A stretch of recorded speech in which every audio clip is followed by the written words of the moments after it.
persatuan kerajaan dari timur akan hancur oleh Five Great Sins. Untuk menghentikannya, ia harus menjadi sponsor mereka. Alon sama sekali tidak menyangka akan menjadi sebesar ini. Dulu ia hanyalah budak korporat, dan sekarang ia merasuki seorang bangsawan di dunia fantasi. Kedengarannya seperti hal yang bagus, tapi kenyataannya tidak. Biasanya kalau teriskai, bahasa diterjemahkan secara otomatis, namun yang terjadi justru sebaliknya. Alon tidak bisa apa-apa, hanya makan dan bermalas-malasan setiap hari. Tempat ini sudah seperti surga. Namun, Alon sendiri tidak tahu di mana sebenarnya tempat ini. Tuan muda lainnya akan kembali. Tuan muda Leo dan Tuan muda Tonio. Keluarga Palatio, nama yang terdengar tidak asing. Alon tidak menyangka, di sini adalah Psychedelia, game yang sering ia mainkan saat masih menjadi budak korporat. Begitu Five Great Sins muncul, kerajaan, bangsawan, dan kota mulai runtuh. Keluarga bangsawan Palatio tidak bermoral yang muncul sebelum cerita utama dimulai. Tempat pertama yang dihancurkan oleh Five Great Sins. Kehidupan mewah yang tiada, artinya kalau 10 tahun lagi, ia akan mati. Ini bahkan lebih buruk dari kabar penundaan gaji 6 bulan. Namun, mengetahui semua event yang akan terjadi sama saja dengan mengetahui masa depan. Ia hanya perlu menyingkirkan penyebab kehancuran lebih awal. Mereka masih anak-anak, berarti seharusnya ini bisa dilakukan, meski ia tidak punya kemampuan. 2 bulan kemudian, Evan berhasil menyelamatkan anak-anak dari laboratorium eksperimen manusia. Di antara mereka, pengelolaan panti asuhan baru dipercayakan pada Yutia. Insting Alon ternyata benar. Evan memang pria yang cakap. Mulai sekarang, Alon akan sering mengandalkannya. Meski senyumnya terlihat putus asa, Evan adalah karakter pendukung langka dengan kesetiaan tinggi sehingga ia langsung merekrutnya. Raid terakhir ini memang dilakukan demi menyelamatkan Yutia. Dan kini Evan memahami alasan perlakuan khusus itu. Gadis tersebut luar biasa. Sebagai tentara bayaran, Evan mengakuinya. Yutia Bludia adalah makhluk Bloodborne yang kelak menjadi salah satu Five Great Sins. Jika ia tumbuh tanpa kebencian, kekacauan itu takkan pernah terjadi. Ia hanya perlu mengarang sedikit alasan mengapa ia meninggalkannya. Evan diminta menjaga rahasia raid ini, dan sebuah surat yang diharapkan mampu menenangkannya. Dan Evan berjanji akan memastikan surat itu sampai. Pesan yang sudah Alon dengar, lusinan kali dalam ratusan kali permainannya. Sebuah spell yang seharusnya memberikan efek tenang pada Bloodborne. Di dalam game, kegagalan inilah yang memaksa kita harus melawannya. Alon rasa sudah waktunya untuk mengatasi yang berikutnya. Mereka adalah ras yang menyembah makhluk dunia lain. Jadi mungkin ini bisa berhasil. Ada sesuatu yang mengerikan dari betapa matinya emosi Yutia. Yutia menanyakan kenapa Tuan Alon tidak memanggilnya langsung. Mana yang termanifestasikan menjadi nyata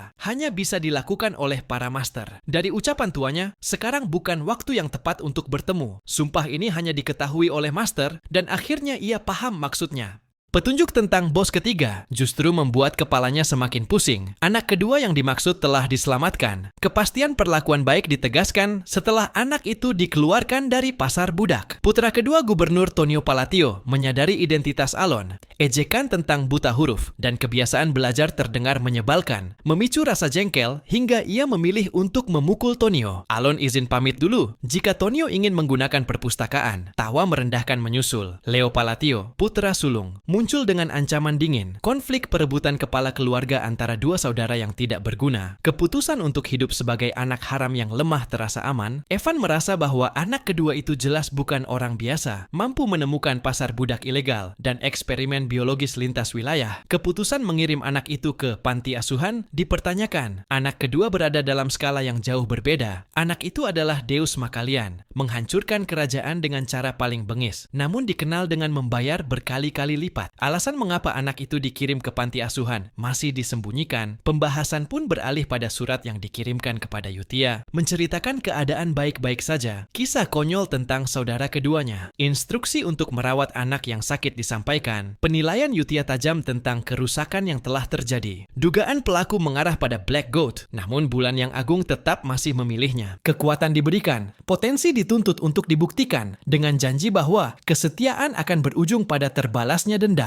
Persiapan mengirim surat balasan dengan sapaan yang ramah. Kebingungan muncul tentang keberadaan bos ketiga. Sebelum kabar genting datang mengenai kematian tuan muda kedua, sikap tak bermoral tetap terlihat, bahkan saat pemakaman anaknya sendiri. Kematian Tonio terasa berbeda dari ingatan di dalam game. Namun sekarang, tanpa usaha untuk berpura-pura sedih, kini yang tersisa hanyalah mencari 5 deadly sins lainnya. Setahun kemudian, setelah masalah penerus selesai, wilayah kembali damai. Hubungan surat menyurat dengan Yutia terus berlanjut, anak-anak di panti tumbuh dengan baik, dan daftar sponsor bertambah. Setelah pencarian panjang, akhirnya keberadaan bos ketiga pun berhasil ditemukan. Anak sulung keluarga Palatio memang dikenal dermawan, selalu memberikan upah besar hingga organisasi ini hampir mencapai tujuan akhirnya. Gerakan tak terkendali dan tangan yang bergerak dengan sendirinya, semua itu berubah menjadi sebuah pertunjukan boneka yang ironis. Mereka adalah para penindas yang memproduksi narkotika dengan mengorbankan orang lain. Ia memastikan apakah semua ini benar-benar membantu rencana balas dendam, demi menyiapkan tempat bagi sosok itu untuk kembali. Pada akhirnya, semuanya berjalan sesuai kehendaknya. Blue Moon bersumpah untuk menjadi pedang yang akan diayunkan tanpa ragu.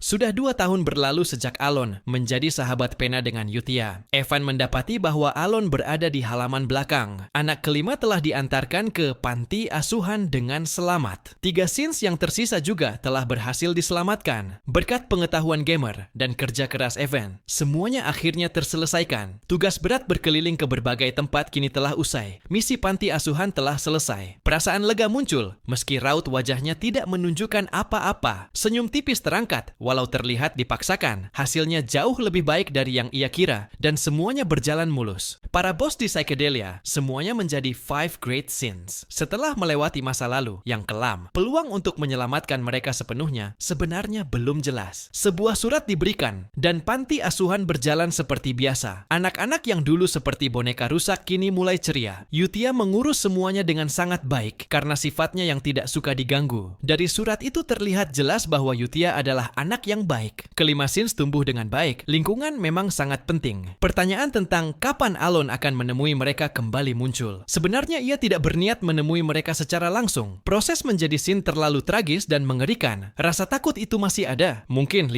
tahun lagi. Di dunia fantasi yang mengerikan ini, ia membutuhkan beberapa skill bela diri. Isu tentang Blue Moon mulai dibicarakan. Kelompok ini menjadi perbincangan karena memburu organisasi kriminal. Keberadaan mereka bukan bagian setting yang ia tahu. Mereka mungkin akan segera menghilang. Namun semuanya berubah ketika mereka berani membunuh seorang bangsawan. Alon dengan cepat meminta Evan untuk tidur di samping kamarnya. Yutia meminta laporan mingguan Blue Moon. Dari utara, kepala para pedagang budak telah diurus oleh Sin of Pride. Seolang, Sin of Greed. Rine telah mengubur. Semua mayat dengan aman. Di selatan, laboratorium ilegal bersama kelompok Avalon telah dibersihkan oleh Sin of Purity. Radan. Semua bergerak sesuai kehendak Great Moon. Sebuah masalah mulai terungkap. Pemimpin Avalon ternyata adalah putra tertua seorang Count. Dokumen berbahaya ditemukan. Rencana tersembunyi yang ingin menyingkirkan Alon melalui racun. 2 tahun kemudian, ayahnya, Count Palatio meninggalkan. Tercatat sebagai serangan jantung, meski kenyataannya disebabkan oleh penyalahgunaan obat terlarang. Serangan Blue Moon terus berlanjut di malam hari. Mereka mulai menganggapnya sebagai ancaman serius. Pemakaman Count berakhir dalam keheningan mutlak. Keputusan pun dibuat untuk pergi ke selatan, meninggalkan rumah yang dipenuhi bau darah. Beberapa hari kemudian, ia kembali ke mansion untuk pemakaman putra pertama. Kematian yang terasa janggal munculkan pertanyaan tentang pelaku sebenarnya. Tatapan orang-orang berubah, hingga akhirnya kebenaran pahit itu disampaikan. Tuduhan mengarah langsung pada Alon sebagai sosok yang menyingkirkan Avalon dalam satu malam.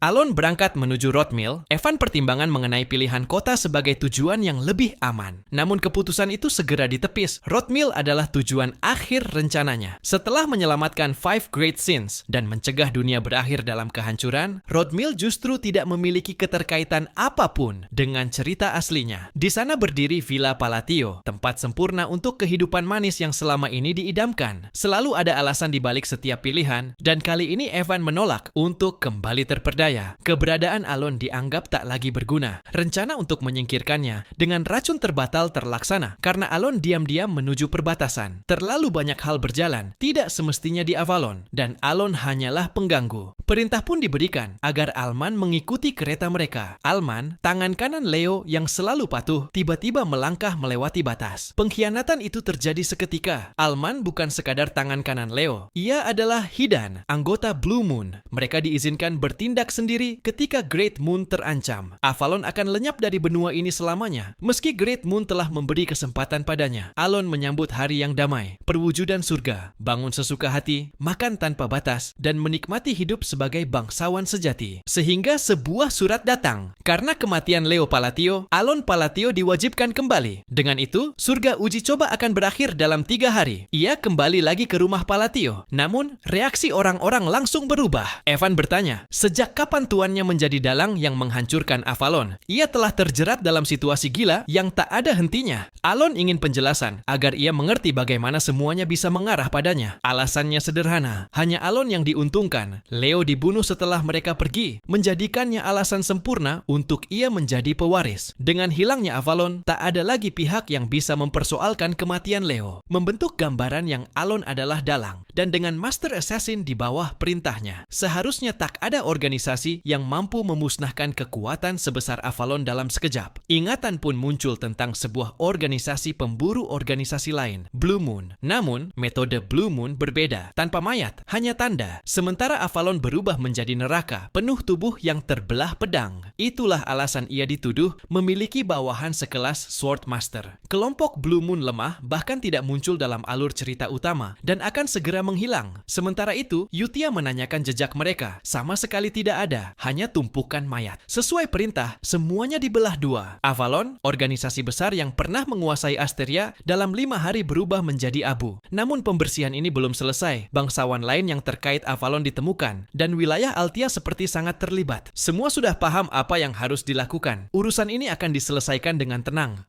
Semua orang sudah memahami maksud Yutia. Keputusan diambil untuk menangani mereka dengan tenang. Laporan terakhir dari Guild Intelligence memastikan keadaan aman. Seluruh pihak menganggap insiden ini tidak memiliki hubungan dengan Blue Moon. Di mata semua guild, kejadian tersebut disimpulkan sebagai neraka ciptaan seorang Sword Master. Meski demikian, masalah ini tidak boleh sampai diketahui oleh orang itu. Tindakan kerabat yang mencoba menargetkannya lebih dulu bukanlah perintah. Mereka hanyalah pedang, dan pedang tidak seharusnya berpikir sendiri. Blue Moon harus bergerak sesuai perintah, mengingat orang itu mengetahui segalanya dan tidak boleh dikecewakan. Seseorang dengan kekuatan sebesar Yutia justru diliputi kecemasan karena takut ketahuan. Namun akhirnya, semua diterima sebagai pengorbanan demi Great Moon. Setelah pemakaman, sebulan penuh dihabiskan dalam kesibukan tanpa henti. Kematian Leo yang seharusnya terjadi 6 tahun lagi telah mengubah alur cerita, memaksa seluruh urusan keluarga jatuh ke pundaknya. Tekanan itu semakin berat ketika melihat orang-orang bekerja keras hanya karena rasa takut. Rumor tentang dirinya sebagai dalang membuat para pengikut bekerja dengan serius. Bakat luar biasa yang mampu mencapai tier kedua hanya dalam 2 tahun belajar mandiri. Di balik semua itu, latihan keras dilakukan karena cemas. Meskipun teknik ini menuntut kontrol mana yang tepat, kenyataan pahit terungkap. Manahol yang dimiliki sejak lahir ternyata sangat kecil. Sebagaimana tubuh atlet yang telah ditentukan takdir, miliknya terlalu kecil, hingga latihan sekeras apapun tak mampu menutupinya. Semua cara gagal, hanya tersisa satu jalan terakhir, dan undangan dansa akhirnya tiba. Sebuah pesta rutin untuk menjalin hubungan di wilayah selatan kerajaan Asteria. Dengan statusnya yang segera naik menjadi Count, ia harus membangun relasi. Ia menyadari bahwa relasi antar bangsawan adalah hal krusial demi masa depan yang damai. Namun, disertai kejadian tak terduga, keyakinan bahwa dirinya akan diabaikan karena kurang bermartabat. Nama Palatio kini bukan lagi simbol kejayaan seperti di masa leluhur. Alon datang dengan persiapan, melalui keterampilan sosial yang diam-diam ia latih. Namun niat itu disalahartikan. Bisik-bisik pun menyebar, menyebutnya lebih buruk dari kakaknya. Daftar jarahan bertambah dan mengesankan, namun terasa hampa. Alon baru menyadari bahwa nama Palatio jauh lebih dikenal dari dugaannya. Ditambah rumor membunuh saudara sendiri, orang-orang memilih menjauh. Alon memilih mencari udara segar, mempertanyakan di mana letak kesalahannya. Sebuah suara asing yang jarang ia terima. Sosok itu memperkenalkan diri sebagai Loria, putri ketiga keluarga Duke Altia. Keluarga Altia adalah salah satu dari 3 Great Villains Psychedelia, aib wilayah timur. Alon tidak mengingatnya dari ingatan tentang game, sebuah permohonan akan kekuatan, karena kematiannya sudah menunggu di depan mata.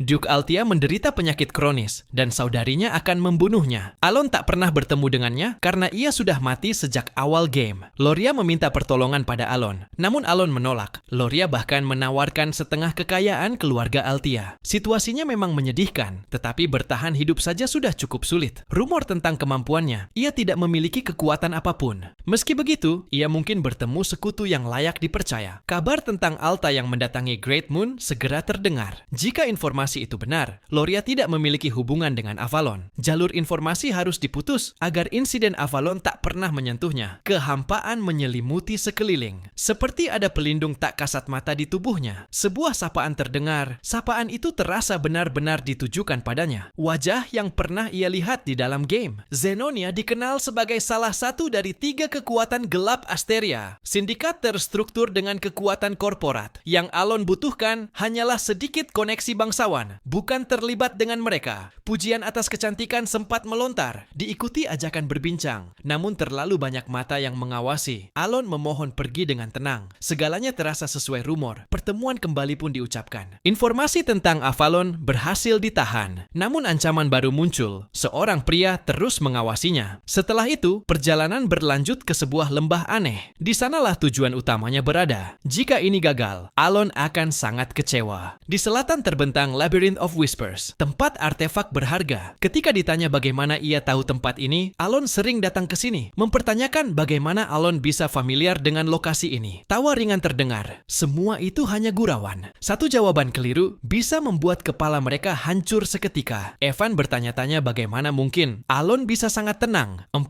tahun bersama berlalu tanpa satupun misi yang saling berkaitan. Namun, mengikuti Alon selalu berakhir dengan keberuntungan. Alon berusaha keras untuk tidak melihat langsung pemandangan brutal itu. Ia hanya mengambil cincin hitam itu dan bersiap kembali. Mengambil yang lain hanya akan mengundang masalah. Berkat pengalaman walkthrough sebelumnya, tempat ini terasa mudah. Namun bebatuan di sekeliling mereka ternyata adalah golem. Alon bersiap bertindak, meski magic tingkat kedua jelas tidak akan cukup. Constraint pun dimulai. Serpihan yang mewarisi keinginan Nyarlala. Di dalam game, seharusnya ada window pemilihan. Hadiah penyelesaian labirin ini adalah menukar batasan dengan kekuatan. Batasan pertama, semua sihir harus menggunakan Hand Seals of Babylonia, ditukar dengan kekuatan untuk memutar hukum alam lebih jauh. Batasan kedua, hanya Sacred Words of Babylonia yang boleh digunakan dengan imbalan kekuatan yang sama. Ucapan terima kasih kepada manusia yang mengingat misteri Dewa Agung. Cincin itu pun terserap, tanda constraint bekerja sepenuhnya. Selama ini ia selalu diawasi sebagai pewaris keinginan. Inilah waktunya menguji kekuatan constraint, sekaligus membayar harga yang dimintanya.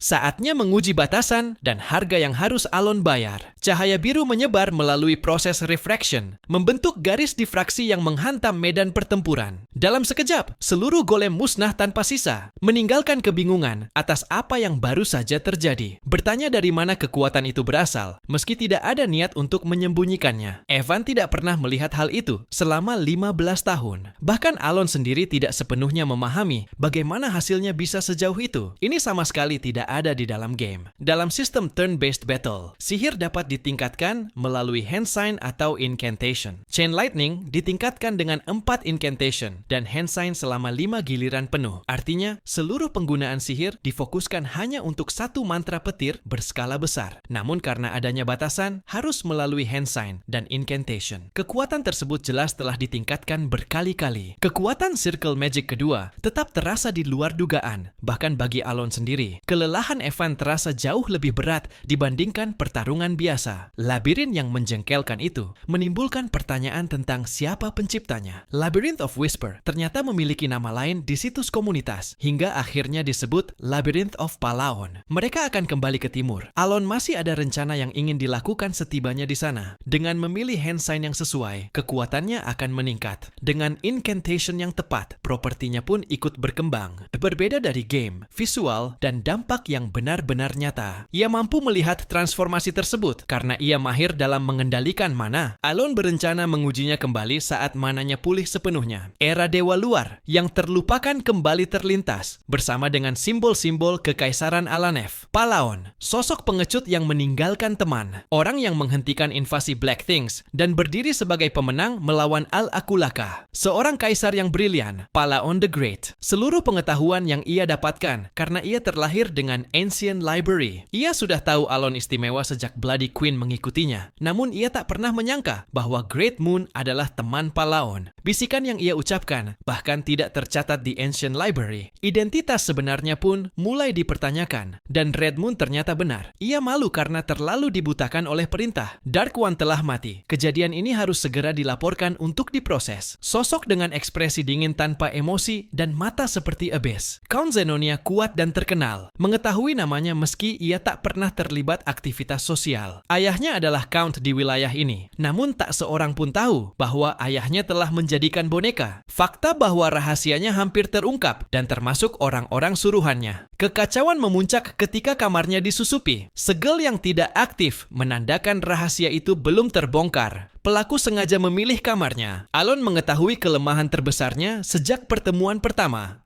Sejak awal, ia sudah duga Alon memang tidak bisa diremehkan. Bangsawan bawah tanah dengan mata sedingin ayah. Jelas tidak boleh sampai menjadi musuh. Alon pilihan terakhirnya. Tapi mustahil Alon mau menyetujui perjanjian yang merugikannya. Ia sendiri telah dikeluarkan dari garis keluarga oleh saudara-saudarinya. Sekarang ia hanya bertahan hidup karena belas kasihan ayah. Ketika ia sudah kembali, ia dipanggil dengan suara panik. Filine dan Kik disebut telah bunuh diri. Loria tidak percaya. Orang-orang yang siap mengkhianati keluarga mereka sendiri. Mati dengan cara seperti itu terasa tak masuk akal. Pertanyaan tentang Timalian dan Marian pun muncul, namun jawabannya sama. Ucapan tentang keberuntungan dan bayangan asli di balik keluarga Count terngiang jelas. Setelah malam kelam itu, ia menjadi satu-satunya pewaris hidup wilayah Altia. Loria cuma bisa melangkah maju dengan pilihan yang ia buat. 2 bulan kemudian, mereka datang membawa nama Duke Altia. Sebotol Cernax wine diserahkan. Salam hormat tertera atas nama Loria Altia. Saat ia sadari bahwa pengirimnya adalah putri bungsu, bukan Duke itu sendiri. Kenyataan bahwa Loria telah menjadi Duke Altia mengejutkan Alon. 2 bulan berlalu, ayahnya meninggal karena sakit dan ia dinobatkan sebagai Duke berikutnya. Kematian saudara-saudarinya memang mendadak, namun alibinya menyelamatkan dari kecurigaan. Saat itu, segalanya telah dihancurkan dan ia kehilangan semuanya. Kini ia mengerti, Alon mengambil kesempatan itu dengan sempurna. Palatio, Taipan bawah tanah, jelas menginginkan sesuatu yang tak mereka miliki. Reputasi Altia. Mulai sekarang, ia harus fokus pada tugasnya. Penyelamat akan segera menghubunginya. Loria kini telah menjadi seorang Duke. Ada sesuatu yang aneh di sini. Beberapa bulan kemudian, 5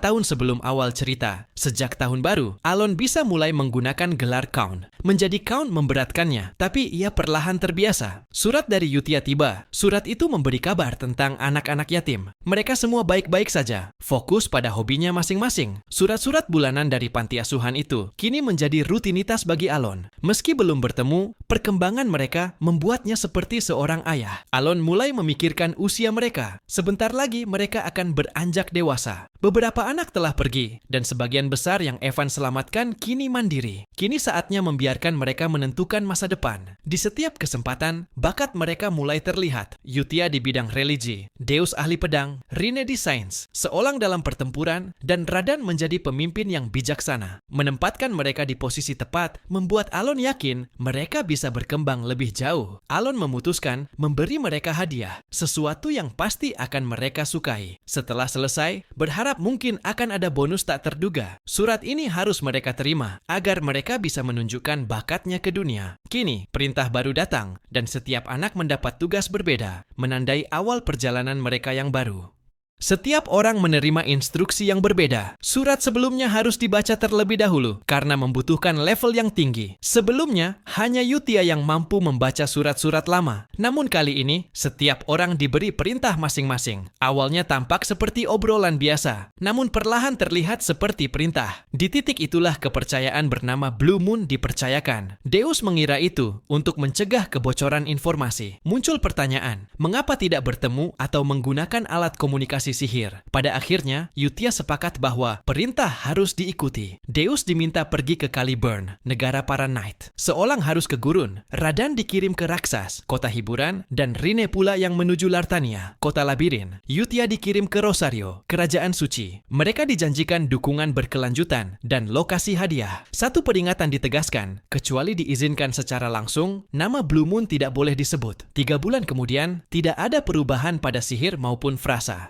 Investigasi tentang pembunuh Leo tidak membuahkan hasil. Butterfly Effect mulai tak terkendali. Loria yang seharusnya mati kini menjadi Duke Althea dan memperluas pengaruhnya di dunia bawah. Alon mengambil keputusan untuk menghentikan penyelidikan assassin. Organisasi rahasia tidak akan menyerang selama tidak didekati. Datang kabar baru, Deus telah ditunjuk sebagai Knight di Caliburn. 3 bulan setelahnya, tersiar berita bahwa Deus membentuk Ordo Knight sendiri. Setahun telah berlalu sejak Five Deadly Sins meninggalkan panti asuhan. Deus tampaknya telah menjadi Sword of Caliburn dan diangkat sebagai Master Knight kelima. Sword Master dikenal sebagai superhuman yang melampaui Aura Blade dan membuka kemampuan unik bernama Derivation. Deus belum menciptakan Derivation, meski negara telah memberinya gelar Master Knight. Ia bahkan memenangkan duel melawan Master Knight keempat, tapi Caliburn kehilangan satu Master Knight akibat peperangan panjang. Reinhardt, Master Knight pertama, berusia 32 tahun saat menjadi yang termuda dalam sejarah. Bahkan dengan bakat luar biasa, ia membutuhkan 20 tahun. Tapi seorang bocah tanpa pengetahuan berpedang bisa menjadi Master Knight. Pikiran untuk memanfaatkannya pun terlintas, meski Alon ragu jika ia bisa. Surat Yutia yang rutin datang menceritakan bagaimana Deadly Sins tumbuh bersama. Perasaan sedih sempat muncul, namun Alon segera menyadarkan diri. Selama mereka tidak menghancurkan kerajaan, itu sudah cukup membuatnya bahagia. Ibu kota Caliburn, mansion besar milik Solar Eclipse Knights yang termasyhur. Deus kini dikenal sebagai Master Knight termuda. Namun setahun penuh berlalu, tanpa menghapus rasa malu dan luka masa lalu. Sumpah setia itu lahir semata karena janji balas dendam. Ia bergabung dengan Blue Moon, menjalani misi. Semua itu menjadi pondasi untuk melawan Black Goat. Hingga akhirnya, ia menyadari bahwa hadiah dari Great Moon bukan sekadar misi, melainkan keluarga yang ia kira telah hilang selamanya. Sesuatu yang lebih berharga daripada hidupnya sendiri.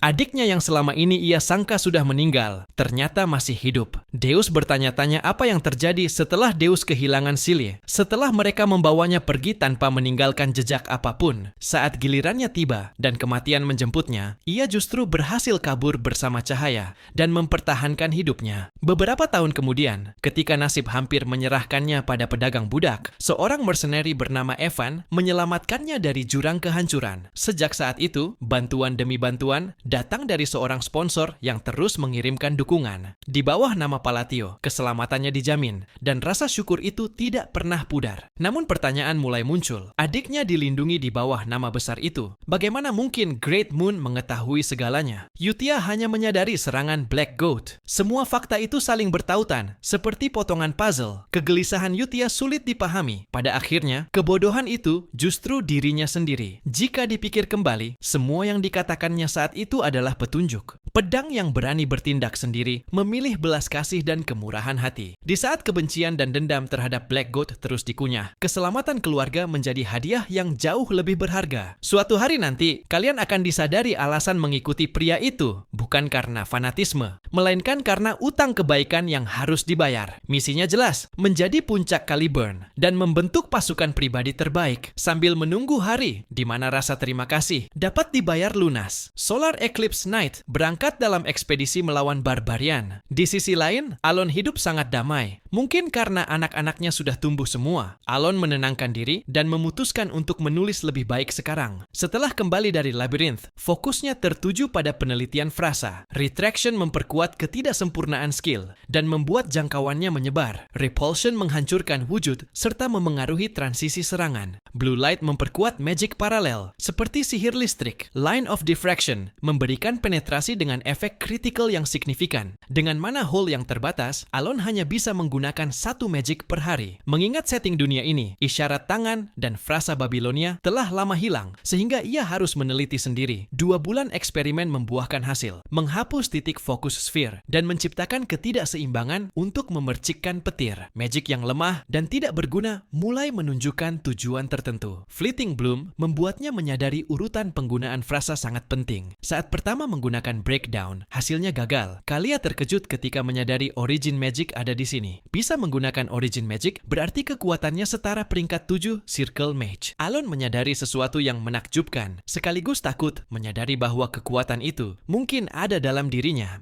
Kedatangannya ke tempat ini bukan tanpa alasan untuk memastikan niat Alon, sosok yang memegang kartu as yang mampu menimbulkan kehancuran besar bagi Zenonia. Kedua, mendeteksi tingkat organisasi yang melindunginya. Namun kenyataan yang ia saksikan justru melenceng jauh. Viankel, seorang mage lingkaran kelima yang dikenal sombong, justru bergetar ketakutan. Apakah yang mereka lihat barusan benar-benar origin magic? Percakapan pun dimulai dengan permintaan maaf atas kunjungan mendadak. Alon menjelaskan apa yang ia lakukan sebelumnya bukanlah origin magic, ia hanyalah mag lingkaran kedua. Mereka sampai pada kesimpulan, tetap diam atas apa yang mereka lihat. Viankel mengiyakan dengan suara terbata-bata. Kalia berniat berkunjung setelah menyelesaikan urusannya di sekitar. Sebelum berpisah, Alon menyarankan mereka mengunjungi Duchess Althea, seseorang yang dirasa akan cocok diajak berbicara. Keluarga Zenonia yang telah hancur datang ke sini, Alon sendiri tak memahami alasannya. Alon khawatir jika rumor palsu tentangnya, para pencari kekuatan mulai menantangnya. Alon berharap mereka mengerti maksudnya, tidak mungkin Zenonia akan mengunjungi Althea. Ketika ditanya kembali, Viankel menegaskan bahwa itu bukan origin magic, sihir yang menetapkan hukumnya sendiri dan hanya boleh digunakan mage tingkat atas. Apa yang dilakukan Alon berbeda. Dengan observing eye, Alon merobek kanvas itu sendiri, membalikan prinsip absolut dan menghancurkan hukum yang ada, menciptakan keajaiban yang mustahil. Namun apa yang muncul setelahnya jelas berkaitan dengan Great Forgotten Gods. Ia menghentikan dirinya sendiri jika memikirkan lebih jauh akan berbahaya. Ia hanya memberi satu peringatan pasti, jangan pernah melawan Alon. Kalia mengakui bahwa dirinya hanyalah pion dan mendengar saran untuk mengunjungi Duchess Althea. 5 bulan telah berlalu. Alon menanyakan informasi baru, terutama tentang anak-anak. Namun, ini bukan tentang anak-anak, melainkan Count Zenonia dan Duke Althea telah bersekutu. Ada keraguan apakah ucapannya yang sebelum benar-benar diikuti. Alon coba menganggap ini mungkin hanya aliansi sementara. Seseorang yang sedingin Kalia seharusnya tak akan pernah benar-benar bersatu. Namun persiapan tetap diperlukan. Permintaan maaf atas sikapnya yang terlalu blak-blakan. Ia berharap surat itu tidak terlihat sebagai alasan. Pikirannya kemudian melayang pada Radan dan Seolang. Alon berharap mereka tidak mati di jalanan. Jika ia menemukan hadiah itu, Seolang akan menjadi petarung nomor 1. Baba Yaga. Item legendaris itu seharusnya menjadi dana darurat, meski ia yakin bakat Seolang cukup untuk bertahan hidup sendiri. Ujian akhirnya berakhir. Rasa syukur kepada Great Moon atas hadiah yang diberikan. Kisah masa kecil ternyata bukan dongeng. Sebagai suku Wolfkin, mereka adalah keturunan raja seluruh Beastskin, suku Golden Mane. Essence itu adalah warisan ratusan tahun, pemberi kekuatan dan otoritas. Keberhasilannya melewati seluruh ujian adalah bukti Great Moon adalah penyelamatnya. Ia yakin Great Moon tidak menginginkannya menjadi gladiator biasa. Ia akan menjadi gladiator terkuat dan membunuh Black Dragon dengan kekuatannya. Semuanya demi beliau. Di bawah Blue Moon, setelah 500 tahun, suku Golden Mane akan dibangkitkan kembali.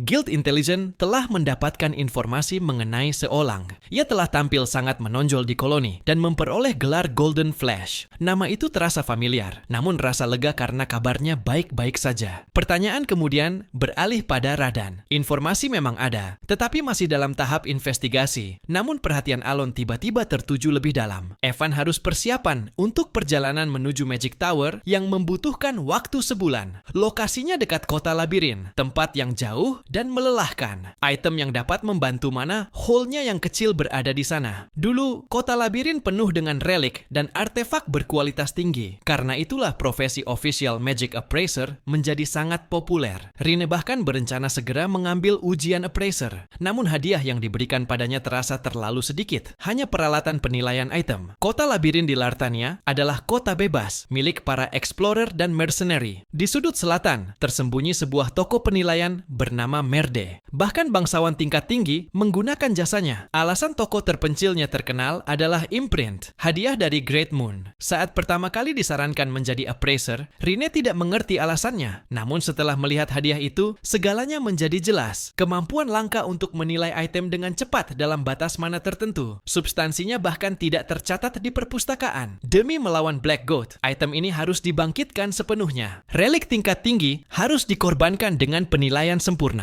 Hanya Rine yang mampu melakukannya karena terlahir dengan perpustakaan keabadian. Semua berjalan sesuai dengan kehendak Great Moon. 3 minggu kemudian, Tower Master sedang tidak berada di tempat. Wakil Tower Master Blue Magic Tower, Fenia Krysina, mage lingkaran ke-6, yang jelas sedang sibuk dan tidak ingin diganggu. Wajahnya terasa familiar. Jenius langka yang mencapai lingkaran ke-8 di usia 20 tahun. Magic Tower akan menjadi kekuatan besar hingga status mereka setara bangsawan. Alon memperkenalkan diri dan menyampaikan tujuan kedatangannya mengenai Time Gate. Alon bisa menghancurkannya. Venia terhenti sejenak. Time Gate adalah retakan menuju ruang subdimensi misterius dan selalu membawa anomali berbahaya. Dengan bakat serendah itu, ia meragukan kemampuan Alon dan memintanya pergi. Ia menuduh Alon hanya ingin mengklaim harta karun. Keraguan dan rumor bahwa posisi Alon sebagai Count hanyalah keberuntungan. Mendengar itu, Alon menyadari betapa luas informasi yang ia kuasai. Tekanan mana di sekitarnya membuat Alon ketakutan. Meski putus asa, Alon menawarkan seluruh propertinya jika gagal. Kesepakatan sumpah dibuat. Ia cuma menganggap Alon tidak kompeten dengan mana hole kecil. Ia yakin gate itu akan tertutup alami dalam 3 bulan. Venia terkejut Alon menggunakan tangan tanpa staf. Ia menganggap Alon meniru metode kuno yang hanya ada dalam dongeng. Namun tiba-tiba, segalanya berhenti. Tubuhnya membeku, waktu seolah terhenti, dan di langit sesuatu yang tak seharusnya terlihat mulai terbuka. Venia tidak bisa bergerak, bahkan aliran waktu terasa berhenti. Observation Eye aktif dengan sendirinya. Pandangannya menembus sesuatu yang tidak diketahui. Itu sendiri ditakdirkan menuju kehancuran. Absolute Demand. Venia memahami permintaannya. Gerbang itu akhirnya tertutup. Tubuh Venia tersentak. Alon bertanya-tanya apakah Venia benar-benar berhasil terpengaruh. Responsnya datang terbata-bata, penuh kepanikan. Ekspresinya sulit dibaca. Alon coba mendekat dan sikapnya berubah drastis. Ia bersumpah akan bungkam sepenuhnya, berulang kali menegaskan bahwa ia bisa menyimpan rahasia. Reaksinya yang tiba-tiba membuat Alon bingung. Setelah itu, Alon mengajak Evan pergi. Tiba-tiba Venia menghentikan mereka dan menyerahkan sebuah recovery potion buatannya. Potion yang dibuat langsung oleh wakil Tower Master dengan kualitas tinggi. Alon hampir tersedak saat melihat harganya. Apakah Venia begitu berterima kasih hanya karena gerbangnya tertutup? Gumamannya menyebut permintaan Count, disertai janji untuk menutup mulut. Bahkan Venia akan melakukan sumpah mana. Sepertinya Venia salah paham akan sesuatu, namun ia benar-benar berkomitmen untuk berjanji. Alon akhirnya mendapat relik yang diinginkan, bersama 5 botol potion dan sebuah sumpah. Relik yang keluar dari gate ini sulit diperoleh. Penampilannya lebih primitif dari dugaan Evan. Permata pada gelang ini mampu menyerap dan menyimpan mana dari udara. Kapasitasnya memang tidak besar, tetapi lebih dari cukup untuk mana hole yang Alon miliki. Tubuh dengan mana lebih kecil dari item support membuatnya kembali tersadar. Tujuannya sejak awal untuk penelitian magic dan penyelamatan diri, bukan untuk bertarung. Alon mulai mempertanyakan apa sebenarnya yang disalahpahami Venia. Kesopanan yang tiba-tiba terasa terlalu janggal. Alon menjelaskan ia hanyalah seorang mega lingkaran kedua. Reaksinya terasa aneh dan mengingatkannya pada reaksi Kalia saat itu. Duke Altia merasa senang bisa bertemu Zenonia dalam keadaan seperti ini. Pandangan ke depan Count Palatio sekali lagi membuatnya kagum. Mengunjungi Duke Altia terbukti sebagai keputusan yang tepat. Mereka menyadari betapa rendah posisi mereka dibandingkan Palatio. Terlepas dari alasannya, aliansi ini dibangun atas perintah Palatio. Perebutan kekuasaan menjadi sia-sia di hadapan sosok absolut. Kunjungan Zenonia terasa janggal, ternyata Palatio memanfaatkan hari kunjungan sebagai alasan. Isi suratnya tampak seperti biasa, menyinggung ketidakcocokan dengan banyak pihak. Namun di balik kata-kata itu, jelas tersembunyi sebuah rencana. Kesimpulan ekstrem terlintas, namun akal sehat segera diutamakan. Tujuannya bukan sekadar menyingkirkan beberapa orang, melainkan membentuk rezim baru. Dengan hegemoni wilayah barat di tangan Palatio, segalanya mulai masuk akal. Sementara itu, laporan mengenai Palatio yang menyerupai Gate itu sendiri disampaikan. Kepingan teka-teki yang bergerak liar mulai menyatu. Alon tiba-tiba tersedak ubi, meski rasanya masih enak. Keinginan untuk segera pulang muncul. Seharusnya, surat dari Yutia sudah waktunya tiba. Tower Master Mage lingkaran ke-8, selain Mikardo terasa janggal. Time Gate yang biasanya ia rasakan kini benar-benar menghilang. Venia menyambutnya dengan sikap berbeda dari biasanya.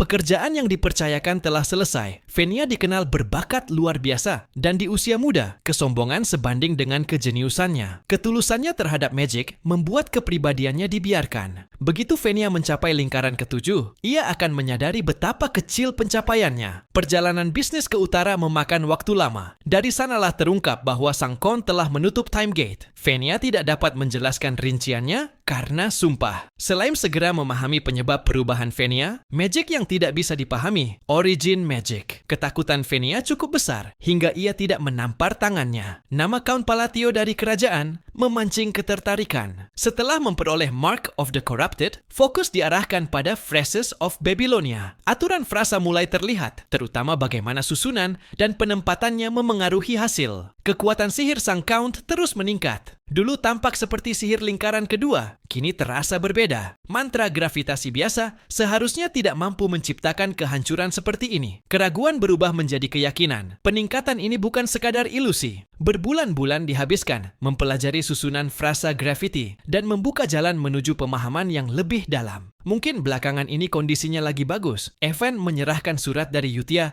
yang baru saja tiba. Alon kembali ke ruangan untuk membacanya. Ia telah menggunakan ketiga magic yang bisa ia gunakan. Meningkatnya kekuatan Alon. Mungkin imbalan dari sebuah kutukan. Kutukan adalah ritual di mana target akan menerima kerugian, tetapi juga memperoleh kompensasi. Atau mungkin ia menerima keyakinan seseorang. Namun pemikiran itu terasa tidak masuk akal. Di ibu kota kerajaan suci Rosario, Rionel, tempat orang-orang memuja Dewi Bulan dan kedamaian, Shoronia, bertemu seorang biarawati berpangkat lebih rendah dari paladin, bahkan tanpa selempang suci. Meski begitu, rasa hormat tetap harus ditunjukkan. Mereka berhasil menyelamatkan 8 anak dan 25 nyawa. Semua itu berkat bimbingannya. Yutia menolak pujian itu. Selama 20 tahun, hidupnya dalam keputusasaan karena tak mampu merasakan divine power. Saat hampir menyerah, ia memilih beriman pada Sang Bulan. Dengan doa selama berhari-hari, ia secara ajaib mampu menggunakan divine power. Namun kebahagiaan itu diiringi kesadaran bahwa ia telah mempercayai Bulan, bukan Dewi Sironia.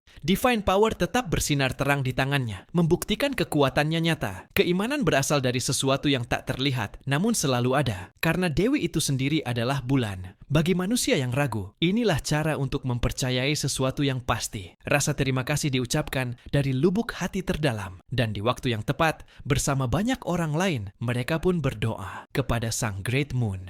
Surat kali ini hanya tentang keseharian mereka, dan itu berarti mereka semua menjalani kehidupan yang baik. Perasaan Alon hampa, tidak ada surat dari yang lain, kecuali dari Yutia. Hal itu terasa wajar, ia hanyalah seorang om-om yang belum pernah mereka temui. Tujuannya sudah tercapai, tidak ada alasan untuk bersedih, hanya yang paling tua yang benar-benar mengakui jerih payahnya. Sebuah suara mendadak muncul dan membuatnya terkejut. Informasi terbaru tentang anak-anak diperoleh dari Guild Informasi. Radan kini menjadi bajak laut, membuat pikirannya kosong sejenak. Seolang dan Deus menjadi yang paling banyak diperbincangkan. Seolang mencatat 32 kemenangan beruntun untuk menjadi Baba Yaga, hampir menyamai Lion King dengan 41 kemenangan beruntun. Deus memimpin Ordo Knight dan berhasil mengeksekusi salah satu dari 8 kepala suku barbarian, Kurga of the Snowfield, pemimpin kaum yang bermetamorfosis menjadi monster melalui ritual. Di game, Alon bahkan harus menyingkirkan Ultulrus, dewa mereka. Alon tak perlu lagi mengkhawatirkan Deus, yang kini sejajarkan dengan Reinhardt, First Sword. Ia merasa mungkin sudah waktunya menemui mereka. Di sisi lain, Rine mampu memberikan imprint untuk meningkatkan skill artefak. Pikirannya kembali pada Radan, yang menjadi bajak laut. Di 7 kepulauan di pesisir Raksas, tempat para Great Pirate berkuasa, Radan kini menjadi kapten dari pulau pertama, yang terbesar di antaranya. Ia tidak pernah mengirim Radan ke Raksas untuk menjadi bajak laut. Radan pandai mencari musuh, dan si Godkin yang langka, ia bebas bergerak di dalam air. Radan kini menjadi Kapten Great Pirate, sosok yang sangat penting. Bagaimana Radan bisa menyingkirkan Kapten Kepulauan pertama, manusia super yang tak pernah kalah dalam pertempuran laut? Mungkin Radan berhasil menyelamatkan permata asli. Dunia memang tidak selalu berpihak, tetapi kali ini rasanya terlalu menusuk. Jantung kerajaan Korkia, kota maritim raksasa raksas. Di luar pantai kota, berdiri 7 surga para bajak laut. Great Pirate Alcrite si Red Slayer, mantan kapten tempat itu, menerima perlindungan Heavenly King melalui kekayaan. Orang yang mengalahkannya telah menjadi kapten baru Kepulauan pertama. Ia tak pernah benar-benar tertarik pada Great Moon, hanya merasa berterima kasih. Takdirnya menjadi budak pembedahan, namun berkat sosok itu, ia bertemu Yutia. Perintah langsung dari Great Moon terasa asing. Menjadi treasure hunter juga terasa menjijikkan. Ia ingin segera membalas dendam. Black Ones membantai satu klan yang hidup damai. Para hunter bajingan membunuh orang tuanya dan menjualnya. Ia tidak melihat hubungan antara menjadi pemburu harta dan balas dendam. Setidaknya, ia harus berpura-pura patuh. Saat itulah Radan menemukan kelompok yang membunuh orang tuanya. Heavenly King hanyalah kebohongan. Kekuatan sejati datang dari ritual sakral menggunakan bagian tubuh si Godkin untuk menerima berkat si God, Kliad. Setiap kapten dari 7 kepulauan memilikinya. Mereka membelah tubuh orang tuanya menjadi 7 bagian. Bagaimana Great Moon bisa tahu semuanya? Ia belum pernah membicarakan soal dirinya, seolah Great Moon sudah mengatur segalanya bagi pembalasan dendamnya. Namun, ia tidak bisa melakukannya sekarang. Mereka adalah manusia super dengan kekuatan dewa lautan. Ada alasan kenapa Great Moon memberinya hadiah. Ia pasti telah menyusun fondasi dan bingkai pembalasan dendam. Hadiah dari Great Moon adalah Spectacles of Amrita untuk mengidentifikasi dan melacak relik di dalam laut dengan mudah. Relik tertentu yang Radan temukan juga menutupi kekurangan kekuatannya. Ia terasa bodoh jika sekadar bersyukur. Great Moon telah menepati janjinya. Bukan hanya target balas dendamnya, ia juga memberinya kekuatan. Kini ia mengerti maksud perintah yang tertulis di dalam surat itu, agar ia menjalankan pembalasan dendam dan mengambil alih 7 kepulauan. Segalanya adalah demi Great Moon. Kalimat yang dulu tak pernah menggerakkan hatinya, kini perlahan terukir. 3 bulan kemudian, pertemuan sosial besar 2 tahunan Asteria dimulai. Alon dipaksa ikut dalam partisipasi wajib 4 tahunan. Gerbong keluarga Krill dan Edorn bergabung demi menghindari bandit. Budaya yang menjengkelkan, namun sore itu Alon menyadari sesuatu. Bangsawan ternyata lebih merepotkan daripada bandit. Otoritas Palatio dikenal berasal dari penguasaan dunia bawah di timur. Kini ia telah melepaskan bisnis dunia bawah karena penghasilan lain sudah cukup. Namun akibatnya, area timur dipenuhi keroco yang berusaha memanfaatkan kekosongan. Rumor bahwa ia menjadi count karena beruntung perlahan diterima banyak orang. Sikap menyebalkan itu membuat Alon sadar bahwa penghinaan ini dilakukan tanpa basa-basi. Ingatan pun terhubung pada masa lalu. Mereka adalah korban Palatio. Kini, penghinaan lama yang mereka telan dilampiaskan kembali. Situasinya terasa seperti menghadapi para haters internet yang tak pernah berhenti. Alon memilih mengabaikannya. Evan datang membawa jagung bakar. Makanan pokok memang selalu yang terbaik, terlebih di sore dingin seperti ini. Ejekan kembali terdengar, menuduh telah menghilangkan semua prajurit dunia bawah. Wilayah utara, daratan dingin tanpa akhir yang dipenuhi barbarian. Diselimuti cahaya keabu-abuan, terkutuk seolah menolak kehidupan. Celehan Agung, salah satu dari 8 kepala suku barbarian, menggeram penuh amarah. Bagi mereka, mati dalam pertempuran adalah kehormatan tertinggi. Namun seorang Knight Caliburn telah menipu mereka dengan janji duel terhormat. Ia menemui akhir yang memalukan. Begitu hina hingga tak sanggup menutup mata dalam kematian. Dengan sisa napasnya, ia memanggil nama agung yang disembah, Ulturus. Sang Dewa Agung, nama itu bergema, dan jawaban pun turun. Keinginannya akan dikabulkan. Iringan yang tidak nyaman itu berlanjut menuju tempat pertemuan sosial. Meski jumlah bangsawan bertambah, ejekan mereka sama sekali tidak berkurang. Namun semua itu diabaikan begitu saja. Kualitas mendasar yang harus dimiliki seorang gamer. Pemenang terlihat jelas, pihak yang mengabaikan dan pihak yang terus mengejek. Pembicaraan tentang pengawalan tambahan setelah dipastikan dengan artefak dan hanya seorang knight berandalan yang menemani bocah itu. Sepertinya rumor itu benar. Kesempatan untuk menjalankan rencana bergerak ke dunia bawah. Ambisi mulai membara, hadiah kecil akan diberikan untuk diajari bagaimana dunia bekerja. Namun suasana berubah drastis, keberadaan monster terdeteksi. Para penyihir segera mengamankan penglihatan. Dari balik kegelapan, sosok-sosok goblin muncul. Awalnya dianggap remeh, karena monster lemah seperti itu mudah ditemukan di hutan. Namun, jumlah mereka terlalu banyak. Kelompok penjaga di luar telah tewas seluruhnya. Wujud goblin-goblin ini tidak normal, jauh lebih besar, dan memancarkan mana. Itu berarti kemampuan fisik mereka berada jauh di atas goblin yang mereka kenal. Getaran berat pun menyebar, mengaktifkan sihir pertahanan tingkat tinggi. Apa ada mage lain di jajaran mereka? Dan siapa yang melakukan itu? Rangkaian sihir dilepaskan secara berurutan. Sebuah blok blok terbentuk, diikuti kekuatan yang memaksa segalanya return to the origins. Tidak ada waktu untuk terpaku, semua dipaksa bersiap. Gerakan cepat saling beradu, hingga akhirnya segalanya selesai. Rasa lega bercampur kebingungan, siapa sebenarnya pria itu? Alon hampir mati, untung saja mereka berhasil menang. Meski kini ia bisa menggunakan lebih banyak sihir, jumlahnya tetap terbatas. Di pertengahan pertempuran, ia berubah menjadi orang biasa. Ia kehilangan kemampuan melindungi diri,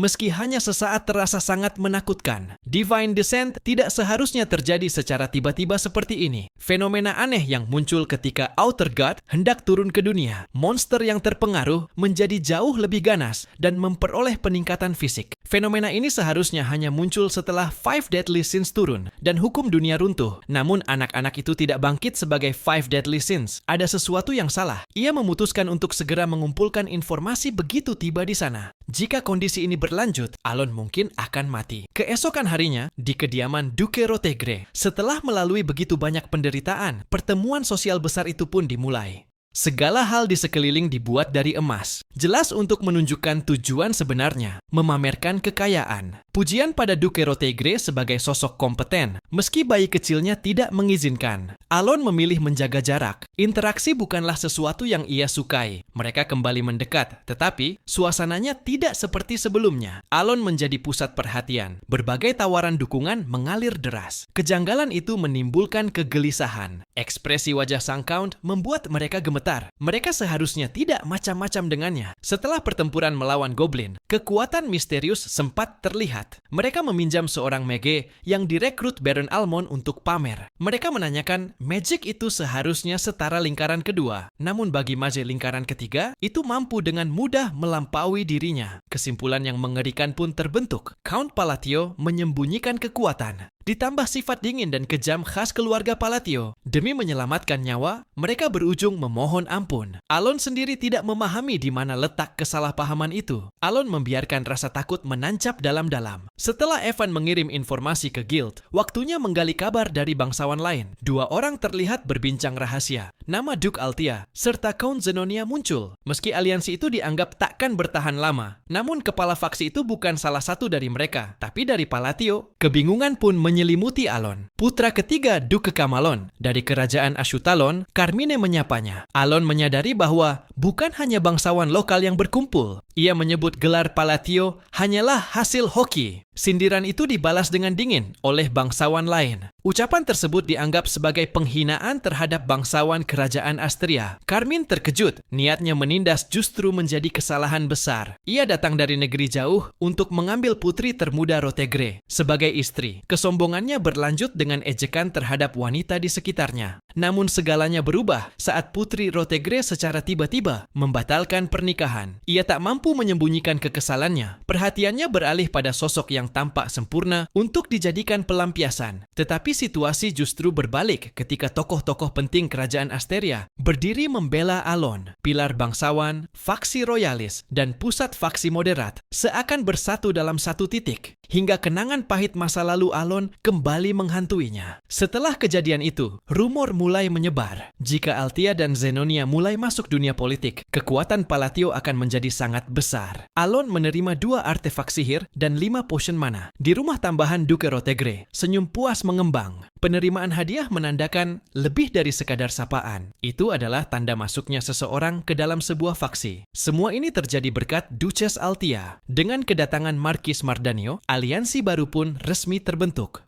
Kini tujuan mereka telah disatukan secara resmi. Semua pihak telah siap dan merupakan sebuah kehormatan. Duke Altia yang jarang bergerak tiba-tiba menghubungi orang-orang pilihannya. Setelah pion-pion yang dibutuhkan ditentukan, mereka harus menjalani ritual peralihan dengan sogokan yang tulus. Akhirnya, pergerakan nyata bisa dimulai. Hari keempat perjamuan, hadiah yang diterima Alon terus bertambah. Dipicu rumor palsu tentang hubungan erat dengan Altia dan Zenonia, Alon berharap mereka tak akan memintanya kembali. Sebuah teguran mendadak memecah lamunan. Disusul reaksi terkejut. Outer God telah turun di wilayah utara dan mengguncang Caliburn. Berdasarkan teks kuno, Amethyst diduga berkaitan dengan fenomena tersebut. Informasi tambahan yang diminta berada di sebuah desa di bagian utara Ashutalon. Keputusan pun diambil untuk sekalian menuju ke Caliburn. Makhluk seperti Five Great Sins dan Outer God tak pernah bisa diprediksi. Pengumpulan informasi telah dilakukan secepat mungkin, namun kejadian ini datang terlalu dini. Berbekal ratusan kemungkinan yang pernah dilihat, akhir sudah tergambar jelas. Kerajaan-kerajaan sekutu akan hancur karena perang yang terkontaminasi kekuatan dunia lain. Jika itu terjadi, kehidupannya akan hancur seketika. Setelah Outer God turun, akan ada masa stabilisasi sebelum ia bangkit sepenuhnya. Momen itu adalah satu-satunya peluang. Alon penasaran terhadap keadaan anak itu sekarang. 1 minggu kemudian, surat yang diterima Deus menimbulkan keterkejutan. Perintah segera diberikan, jadwal berikutnya ditunda selama 2 minggu. Alon tak menyangka ia akan bisa menemukannya dengan mudah. Kilauan mencolok yang langsung menarik perhatian. Protagonis sekaligus karakter Physedelia berdiri tepat di hadapannya. Sejauh apapun perbedaan dari versi game, protagonis tetaplah protagonis. Di masa depan, ia pasti akan terkenal dan kuat. Alon memberi koin emas dan pelbagai lagi. Semua itu menjadi miliknya. Alon menganggap itu sebagai investasi demi perkembangan awal sang protagonis. Ia harus tumbuh cepat, cukup kuat untuk melawan makhluk sekelas Outer God. Perlakuan sejauh ini seharusnya cukup untuk memenangkan hatinya. Baru kemudian, identitas diperkenalkan. Patron yang kelak harus diingat jasanya. Untuk genre dark fantasy, kepribadian Eliban terasa terlalu positif. Evan menanyakan tentang kepergian tanpa percakapan panjang. Namun, anak itu cepat tanggap dan nyawa sedang dipertaruhkan. Protagonis bahkan sudah diatur ke mode auto hunt. Bakat Eliban jelas terlihat, mana tebal berputar di sekelilingnya, bahkan saat mengenakan pakaian biasa dan artefak tersembunyi. Ini jelas berbeda dari setting awal game. Selama rencana hidup santai tetap terjaga, semakin kuat, semakin menguntungkan. Ia termasuk segelintir orang baik di dunia gelap ini. Pikiran pun beralih pada Deus. Apakah Deus akan datang menemuinya? Mungkin saja anak-anak yang didukungnya mau menatap wajahnya. 10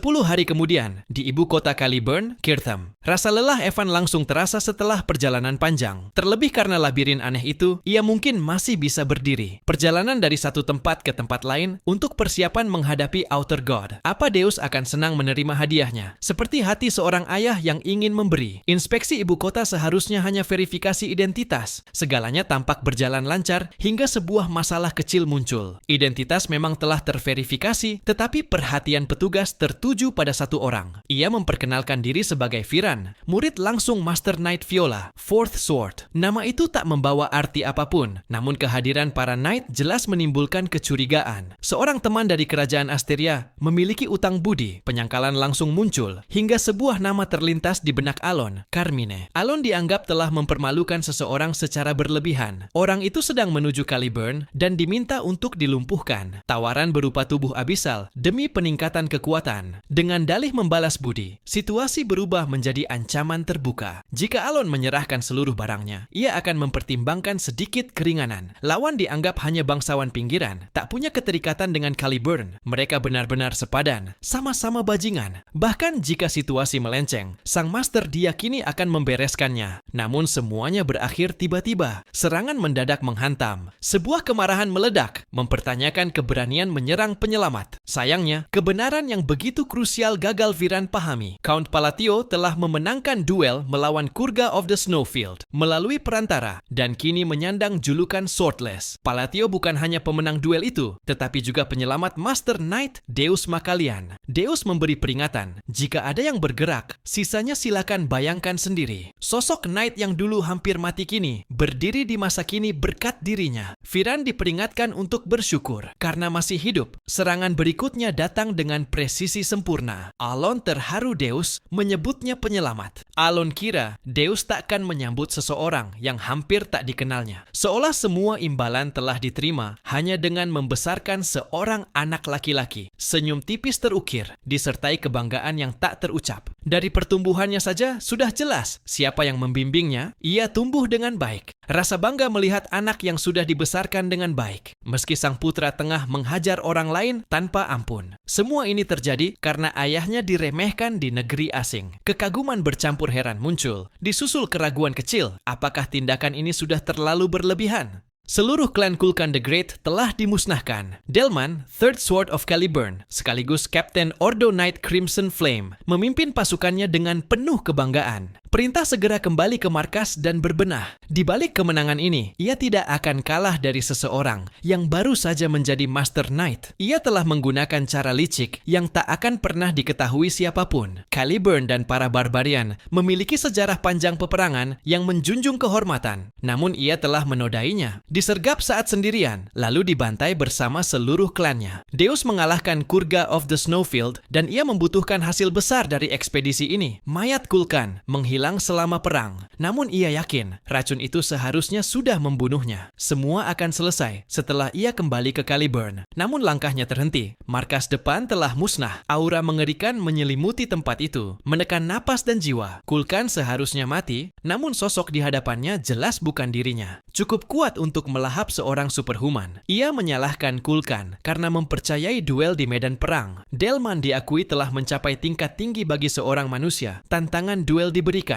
Kematian terhormat ditolak bagi manusia tanpa rasa hormat. Para knight menderita kesakitan dan memohon kematian. Tubuh mereka dihancurkan perlahan. Rasa sakit melampaui batas kewarasan. Semua orang biadab di tempat itu adalah makhluk yang lahir dari kematian yang tak diakui. Inilah Bloody Colosseum, dan di hadapannya berdiri Ultulrus, dewa para barbarian, yang secara pribadi memberikan kematian terhormat padanya, dan membuktikan bahwa dirinya bukan orang biadab melalui sebuah duel. Izin untuk mengawal pun diajukan, namun yang terjadi justru membuat banyak pihak terdiam. Dia menundukkan kepalanya. Sosok itu adalah Sang Swordless. Di Caliburn, aspirasi Deus Makalian menjulang setinggi langit. Ia tidak menerima apapun setelah menghajar pangeran kedua yang telah melecehkan adiknya. Ia hanya bersikap ramah kepada sang raja. Publik terkejut saat melihatnya menundukkan kepala pada seorang count dari negara asing, memicu pertanyaan besar tentang siapa sebenarnya Count Palatio. Alon dipersilakan masuk, ini jelas akan menarik banyak perhatian. Deus tinggal di sebuah mansion yang sangat besar, bukti kesuksesan yang tak terbantahkan. Namun keheningan di dalam terasa mencekik. Deus mungkin merasa tidak nyaman. Alon memutuskan untuk memulakan pembicaraan. Alasan ia di sini karena ia punya sebuah permintaan. Keanehan itu justru memunculkan tanda tanya, permintaan dan bukan perintah. Diskusi dilanjutkan setelah duduk, meski muncul kebingungan tentang posisi kursi tertinggi. Perasaan aneh muncul, seakan ia diperlakukan layaknya seperti ayah. Alon akan menuju ke utara dan berharap ditemani. Jawaban datang terlalu cepat, disertai kesiapan untuk ekspedisi yang sama di utara. Permintaan terakhir pun muncul, yang paling sulit, meminjam Ring of the Mad One dari penyimpanan harta Caliburn. Baru saja kembali dari misi pengawalan, pasti kakaknya kedatangan tamu yang sangat terhormat. Sebelumnya, perintah agar jadwal kegiatan di wilayah utara ditunda selama 2 minggu, karena sosok penyelamatnya akan segera tiba. Ekspresi yang muncul di wajahnya belum pernah terlihat sebelumnya. Kedatangan Count Palatio dari kerajaan Asteria akan tiba. Sebuah permintaan yang tak masuk akal diajukan, meminjam Ring of the Mad One dari penyimpanan harta Caliburn. Meski hal itu berarti berutang budi pada keluarga kerajaan. Cincin tersebut terlalu penting untuk rencana yang sedang disusun. Deus belum sempat menyelesaikan kata-katanya, Evan datang tepat waktu. Suasana dipersiapkan agar terasa nyaman. Hadiah-hadiah yang telah dipilih dengan banyak pertimbangan. Namun Deus hanya menatap dalam diam dan memilih membuka hadiah itu nanti saat sendirian. Upaya menghangatkan suasana pun gagal, memunculkan salah paham. Pembicaraan kembali pada cincin yang diminta. Deus akan segera membawanya, meski biasanya membutuhkan waktu lama dan melibatkan urusan langsung dengan raja. Ia akan menyingkirkan puluhan orang. Keseriusan di wajahnya menghapus keraguan. Deus akan memberikannya dengan segala cara, meskipun agak berlebihan. Setelah selesai, Silly muncul dengan penuh energi. Pertemuan singkat ini membangkitkan ingatan lama tentang seorang adik yang pernah diperintahkan untuk diselamatkan. Setelah melihatnya langsung, kemiripan dengan Deus terasa jelas. Alon menyadari bahwa Deus menyayangi Silly jauh melebihi dugaan. Ia meminta Evan untuk diam dan tidak mencoba berbicara langsung. Deus bersikap begitu baik karena ia telah menyelamatkan Silly. Silly memastikan bahwa pria di hadapannya memang Count Palatio, sosok yang memerintahkan Evan untuk menyelamatkannya. Karena jika Silly mati, kakaknya akan berubah menjadi mesin pembunuh. Rasa terima kasih pun diterima oleh Alon, meski berbeda dari niat awal, dan perasaan itu terasa luar biasa. Cincin yang diminta telah dibawa, hanya dalam 1 hari. Tak lama kemudian, kabar aneh datang. Deus membuat keributan di istana karena menuntut cincin itu, bahkan menampar pangeran kedua yang menegurnya. Setelah 3 hari persiapan, ekspedisi ke utara dimulai bersama pasukan Solar Eclipse Knight. 2 minggu kemudian, kabar buruk membanjiri pos terdepan perbatasan Caliborn. Mundur menjadi topik perdebatan sengit. Banyak prajurit terluka parah. First Sword mengasingkan diri, dan peluang menang hampir nihil.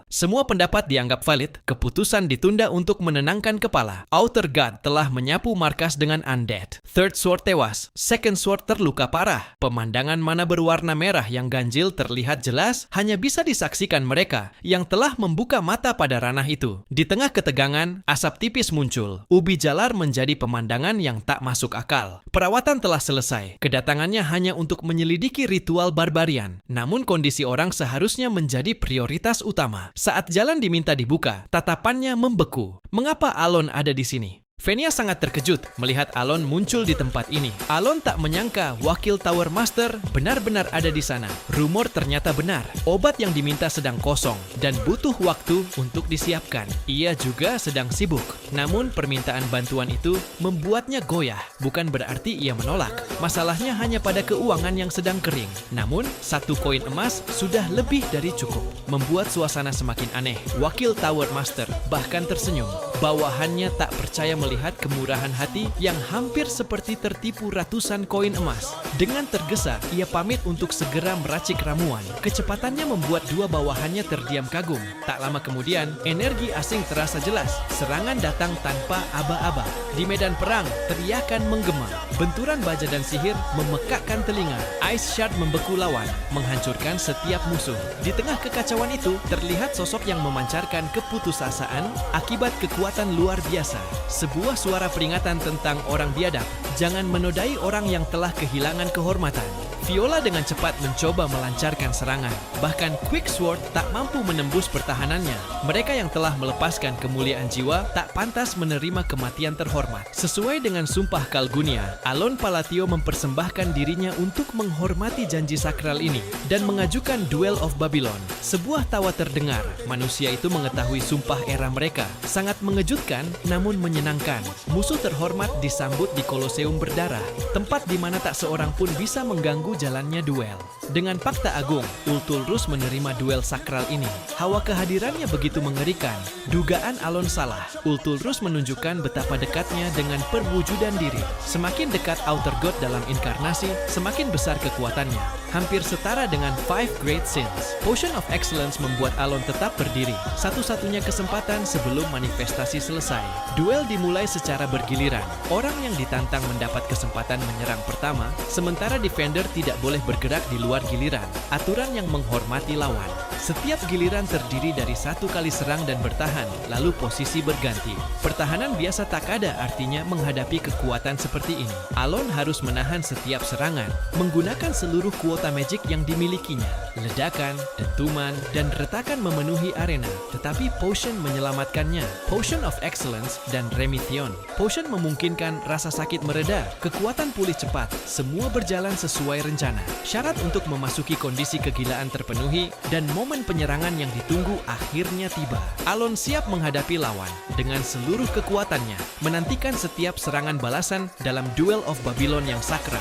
Pertempuran melawan Ultulrus bukanlah pertempuran biasa. Untuk membatasi tindakan Outer God, Alon sengaja menyeretnya ke dalam duel. Dengan bantuan potion, Alon dapat bertahan dari serangan pertamanya. Pembatasan pertama diterapkan melalui Binding Summon. Ring of the Mad One hanya dapat diaktifkan saat berada di ambang kematian. Karena Ultulrus menganggap duel sebagai sesuatu yang suci, ia tidak akan bertahan ataupun mengganggu serangan pertama. Sewaktu di dalam game dulu, ia hanya akan menerima 1 serangan saja. Enhancement tidak menghabiskan turn, dan sekarang tidak ada batas waktu. Pembatasan pertama, magic digunakan dengan suhu dingin ekstrim, mengubah hukum dunia. Pembatasan kedua terjadi saat magic dilepaskan dalam kondisi hampir mati, memicu perubahan hukum dunia melalui fokus, kondensasi, dan kematian itu sendiri. Pembatasan ketiga aktif ketika magic diarahkan pada dewa, menciptakan front line of silence. Pembatasan keempat, magic digunakan langsung terhadap Ultulrus. Hal itu kembali mengguncang hukum dunia. Harapan satu-satunya adalah melenyapkannya dalam dalam serangan pertama. Namun tubuh Outer God tidak lenyap, bahkan jika jantungnya yang menghilang. Serangan terakhir gagal, seluruh mana yang disimpan terkuras habis. Ultulrus menyadari kehendak yang dijalankan, bahkan menyadari keberadaan kelas. Ia mengakui duel tersebut sebagai sesuatu yang luar biasa. Black Ones dan Blue Ones memang layak diawasi. Kekalahan diakui, hadiah beserta authority diberikan. Manusia yang mengingat isyarat tangan dan misteri Dewa Agung yang terlupakan. Saat perampas bebas merangkak keluar, sebutlah namanya Wicked One. Ekspedisi akhirnya berakhir. Sebuah percakapan singkat terjadi dengan Wakil Tower Master. Kesalahpahaman terus terjadi dari circle kedua hingga akhirnya dikoreksi menjadi circle ketiga. Sebuah pertanyaan diajukan tentang istilah Black Ones dan Blue Ones. Venia bersumpah tidak melakukan kesalahan apapun kali ini. Venia pergi dengan penuh rasa terima kasih, padahal Alon tidak kata apa-apa. Ini membuatnya seperti penjahat yang bekerja di balik layar. Pikirannya dipenuhi pertanyaan. Mengapa Outer God menghilang setelah serangan yang gagal? Sebuah item yang pernah ia lihat berkali-kali di dalam game. Belt of the Forgotten One menggandakan damage pengguna sekaligus meningkatkan risiko. Bersamaan dengan kalimat misterius tentang Kahara, kota para dewa kuno. Deus tidak senang dengan Mege yang mengucapkan selamat tinggal dengan tidak benar. Mungkin ia harus menghabiskannya. 2 minggu kemudian, di ibu kota Caliburn, ekspedisi utara resmi berakhir. Hadiah yang diterima terasa sepadan. Hasil dari investasi besar demi keselamatan hidup. Muncul pertanyaan polos Deus tentang kemungkinan menjadi kuat seperti Alon.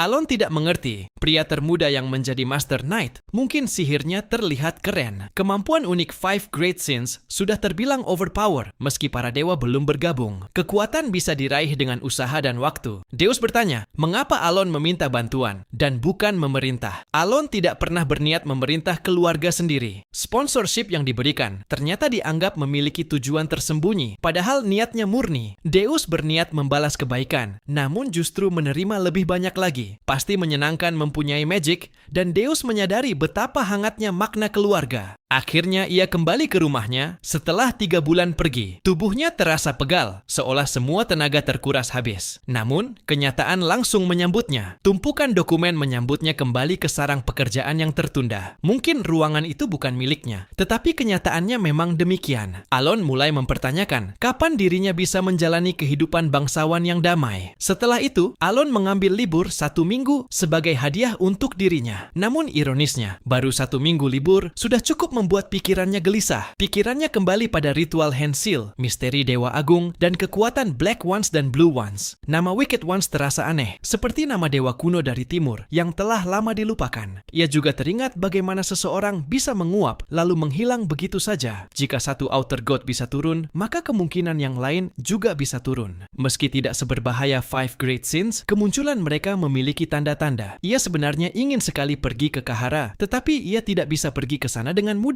karena kota itu belum ditemukan para penjelajah. Jika ia terlalu terburu-buru, keadaan bisa menjadi rumit. Saat itu Evan memanggilnya, menyebut udara di ruangan terasa sangat dingin. Penelitian yang Alon lakukan selama liburan ternyata membuahkan hasil. Kabar tentang kota tersembunyi yang ditemukan di koloni. Rapat setengah tahunan Blue Moon. Biasanya rapat berakhir kurang dari 10 menit. Percakapan pun beralih pada Great Moon yang sempat muncul di Caliburn. Untuk pertama kalinya Deus, yang biasanya diam, tampak ingin berbicara. Setelah 50 menit berlalu, suasana rapat masih terus memanas. Suasana menjadi kacau, seolah memohon bantuan Yutia. Namun sebaliknya, Great Moon memang merupakan entitas yang luar biasa. Rapat berlangsung selama 3 jam penuh, rekor yang belum pernah tercatat dalam sejarah rapat Blue Moon. Perhatian Alon tertuju pada tumpukan hadiah yang datang tanpa henti. Ia sama sekali tidak tahu bangsawan mana yang mengirimkannya, tetapi isi surat yang menyertainya penuh pujian. Semua ini cuma gara-gara satu koneksi. Sebuah prinsip sederhana, menerima apa yang sudah ditawarkan. Seminggu kemudian, kiriman hadiah masih terus berdatangan. Ia bangga punya putra seperti Deus. 1 bulan berlalu, muncul rasa malu karena beberapa hadiah terlalu megah untuk diterima. Sebuah rapat besar digelar di ibu kota kerajaan Asteria, Teria. Alon bergegas menuju ruang rapat pertamanya. Ia tidak mau sampai menarik perhatian. Namun beberapa orang justru memperhatikannya dan mengikuti. Di dalam ruangan, faksi royalis di kiri, faksi bangsawan di kanan, dan kelompok moderat di tengah. Ia memilih duduk di belakang, tetapi Tetapi tatapan para bangsawan membuatnya ragu. Alon memilih kursi tengah, namun tatapan tajam itu tetap tak berhenti. Mereka semua menunggunya duduk duluan, karena tidak ingin duduk di depan. Saat rapat dimulai, faksi baru bernama Kalpa secara resmi memperoleh hak suara. Nama ketuanya pun disebut Count Palatio. Kebingungan langsung muncul. Ia bahkan tidak tahu faksi itu ada. Mungkin hasil dari aliansi Zenonia dan Altia. Namun sebelum sempat memahami situasinya, sebuah pertanyaan langsung diarahkan kepadanya. Ketua faksi Kalpa yang baru saja diumumkan ternyata adalah dirinya sendiri.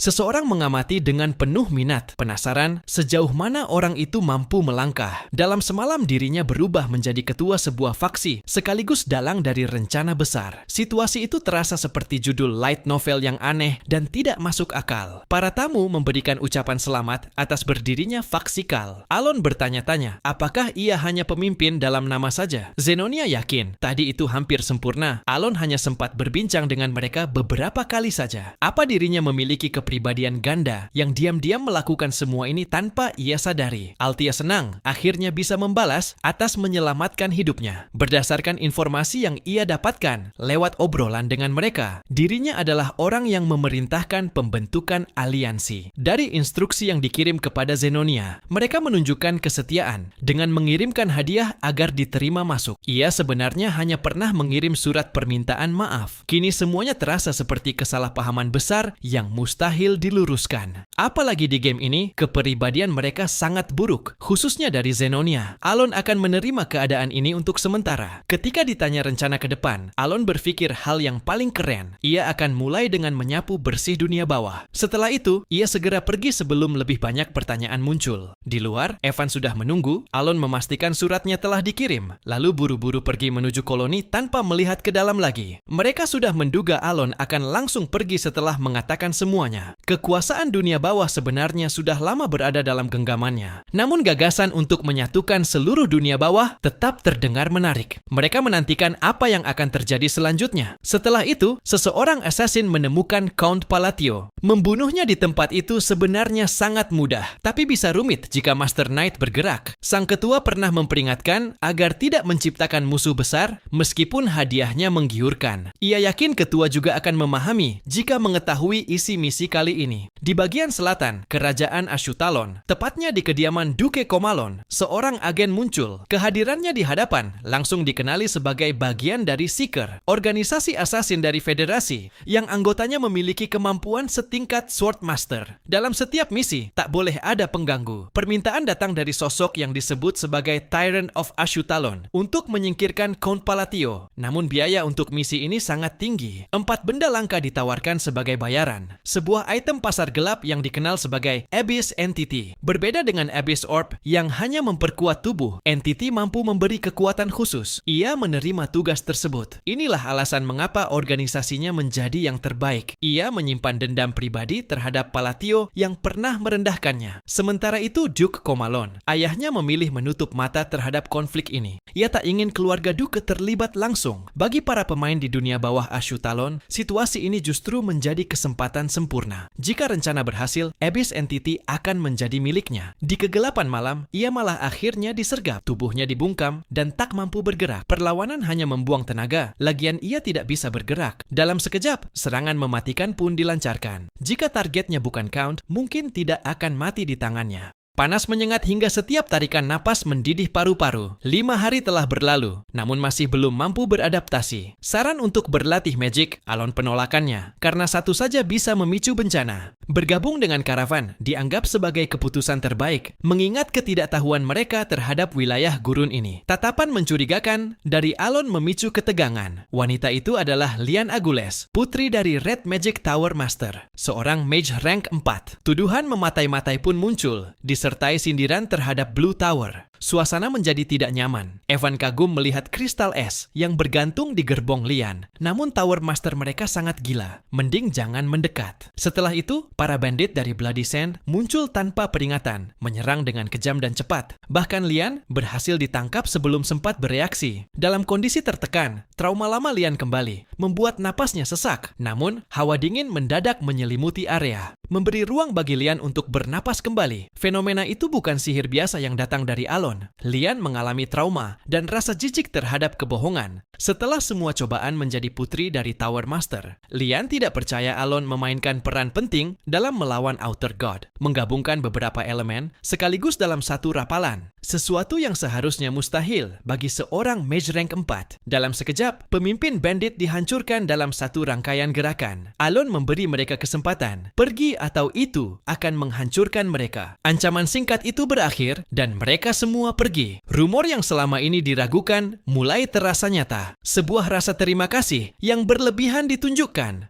Mereka berakhir dengan kesan baik dan rencana berjalan sesuai harapan. Alon menyadari bahwa mengurangi penalti adalah keputusan tepat. Kombinasi Space Magic, Frost Magic, dan Maintenance Magic digunakan secara bersamaan. Penggunaan magic dalam kondisi ekstrim biasanya memicu penalti. Namun dengan menghindari kondisi tertentu, konsumsi magic power dapat ditekan. Hal ini memberinya celah untuk membatasi penalti. Meski berhasil menggabungkan 3 rapalan, efeknya hanya bertahan 1 menit, namun secara keseluruhan, kombinasi itu berjalan cukup baik. Lian kini menunjukkan penyesalan dan meminta maaf. Bahkan ingin berdiskusi soal magic. Perubahan sikap yang drastis terasa janggal. Percakapan mereka berlaku sepanjang perjalanan, membahas teori kombinasi rapalan dan batasan aturan magic. Sebuah undangan konferensi muncul, namun ditolak karena tidak terafiliasi dengan tower manapun. Tawaran untuk bergabung dengan Red Magic Tower pun diberikan dan disambut karena tujuan Alon sejalan. Saat perjalanan hampir dimulai, situasi tiba-tiba berubah kacau. Di tengah kekacauan itu, seseorang muncul dengan kecepatan luar biasa, menghancurkan para penyerang tanpa ragu. Sosok itu bergerak sangat cepat dan memeluk Alon dari belakang. Ternyata ia adalah seorang. Ia akhirnya bertemu Godfather, pria yang mampu membuat si macan gila menunjukkan sisi lembutnya. Alon berharap seorang tidak membunuh orang-orang barusan.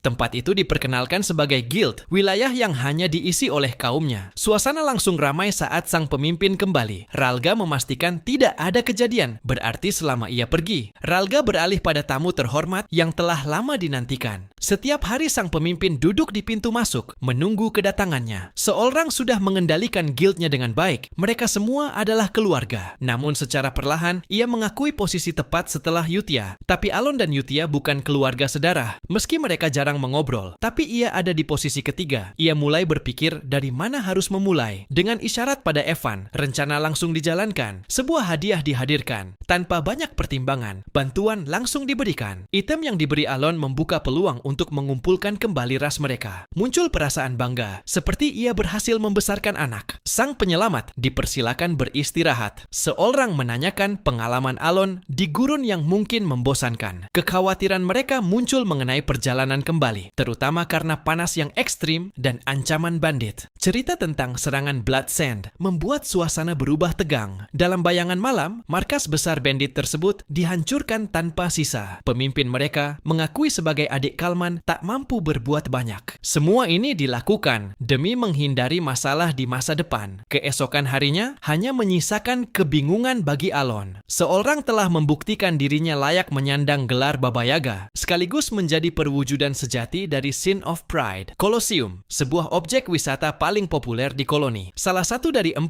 Baba Yaga kembali menunjukkan dominasinya. Kalman, gladiator yang paling lama mempertahankan posisinya, sekali lagi memenangkan pertarungan. Ia merasa masih banyak orang bodoh yang berani menantang. Tawa sinis terdengar, mereka berpikir ratusan orang cukup untuk menjatuhkan Baba Yaga. Kabar tentang Blood Sand yang dihancurkan oleh seorang sudah diketahui. Adiknya yang bagian dari mereka hanya kebohongan yang sengaja disebarkan. Pertarungan resmi antar Baba Yaga dianggap mustahil. Gangguan dari sosok pembuat onar di koloni menjadi pembenaran yang sempurna. Sebuah benda diberikan, hadiah dari ayah mereka bernama Seeker. Ambisi pun membesar, bukan hanya menguasai dunia bawah koloni, tetapi juga mengincar wilayah lain. Eksperimen akan dimulai. 2 hari kemudian, perjalanan menuju kota kuno Kahara dimulai di bawah perlindungan guild. Hanya Alon dan Evan yang memasuki reruntuhan. Sebuah suara tak terlihat mengarahkan melangkah menuju pusat tower. Dengan keyakinan, perjalanan dilanjutkan seorang diri. Di dalam tower, sebuah entitas menyambut, mengakui bahwa syarat minimum telah terpenuhi. Nama asli yang seharusnya tersembunyi justru diketahui. Namun harapan itu cepat memudar karena ketidaksesuaian kelas. Penjelasan pun diberikan, kelas adalah standar dunia untuk menilai. Seorang Outer God akan segera turun dan harus disingkirkan. Pembicaraan berlanjut pada sesuatu yang lebih dalam. Magic adalah hukum dunia yang ditetapkan oleh Archmage.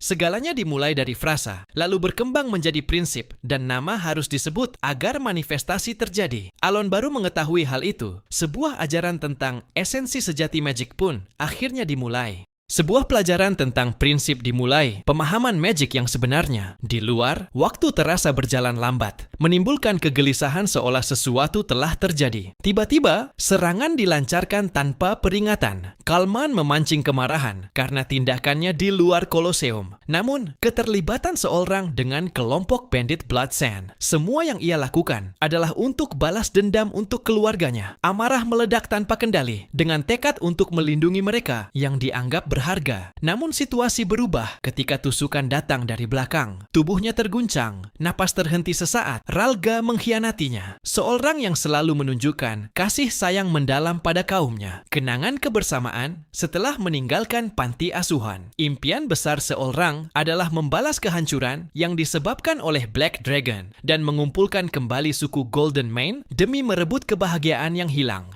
Namun, reputasi baik suku itu tidak mencerminkan kebenaran sesungguhnya. Kalman tidak mau membuang waktu dan langsung menghabiskannya. Ralga yang kini memperkuat dirinya dengan Abyssal Body. Mereka dijamin menang. Serangan demi serangan menghujani tanpa henti. Keunggulan jelas berada di pihak mereka, meninggalkan harapan yang semakin tipis. Meski telah memperoleh kekuatan baru, perbedaan level masih terasa begitu jauh. Tubuh Kalman mulai lelah di bawah tekanan, napas menjadi berat. Di tengah keputusasaan, muncul seorang penyelamat yang pernah disebut. Rencana licik mulai terbentuk, menjadikan sosok itu sebagai sandera sebelum menghabisinya. Tubuh seorang tiba-tiba terhenti. Sesuatu yang tak terlihat mulai bekerja dari dalam. Pedang yang digunakan telah dilapisi dengan racun yang melumpuhkan. Ralga mempertanyakan, keyakinan bodoh menganggap keturunan mereka senang bermain keluarga bahagia dengannya. Selama ini mereka hanya mengikuti karena keberadaan Essence of the Golden Mane Tribe. Di tengah penghinaan itu, sebuah kesadaran muncul. Awalnya mereka berkumpul karena kekuatan, namun perlahan membentuk sebuah keluarga persis seperti dulu. Namun, kenyataan pahit terungkap ketika satu persatu sosok pengkhianat muncul. Essence itu seharusnya dimiliki oleh seseorang yang lebih layak. Ledakan besar tiba-tiba mengguncang area, mengejutkan semua pihak. Tubuh seseorang terpukul oleh serangan itu, sementara Alon mulai bergerak dengan kecepatan luar biasa. Asap hitam pekat yang terasa magis mulai menyebar. Abyssal Body yang seharusnya belum muncul. Sebuah kekuatan yang menggoda, menawarkan jalan menuju kekuasaan yang menyerupai dewa. Ramuan pemulihan tingkat tinggi diberikan, memberi harapan untuk kembali bergerak. Alon meyakinkannya, mungkin hanya mereka yang berkhianat, sementara rekan yang seorang perkenalkan padanya masih kelihatan bahagia. Permintaan untuk menahan musuh, memberi waktu untuk merapalkan magic terakhir. Energi dingin mulai berkumpul, membentuk kekuatan es yang tajam. Namun di balik rapalan, terdapat pemahaman yang lebih dalam, juga memahami fondasinya. Warisan kuno yang telah dilupakan manusia kini bangkit kembali, mengubah teknik yang telah disederhanakan menjadi bentuk mematikan, sebuah manifestasi sejati dari kekuatan yang pernah hilang.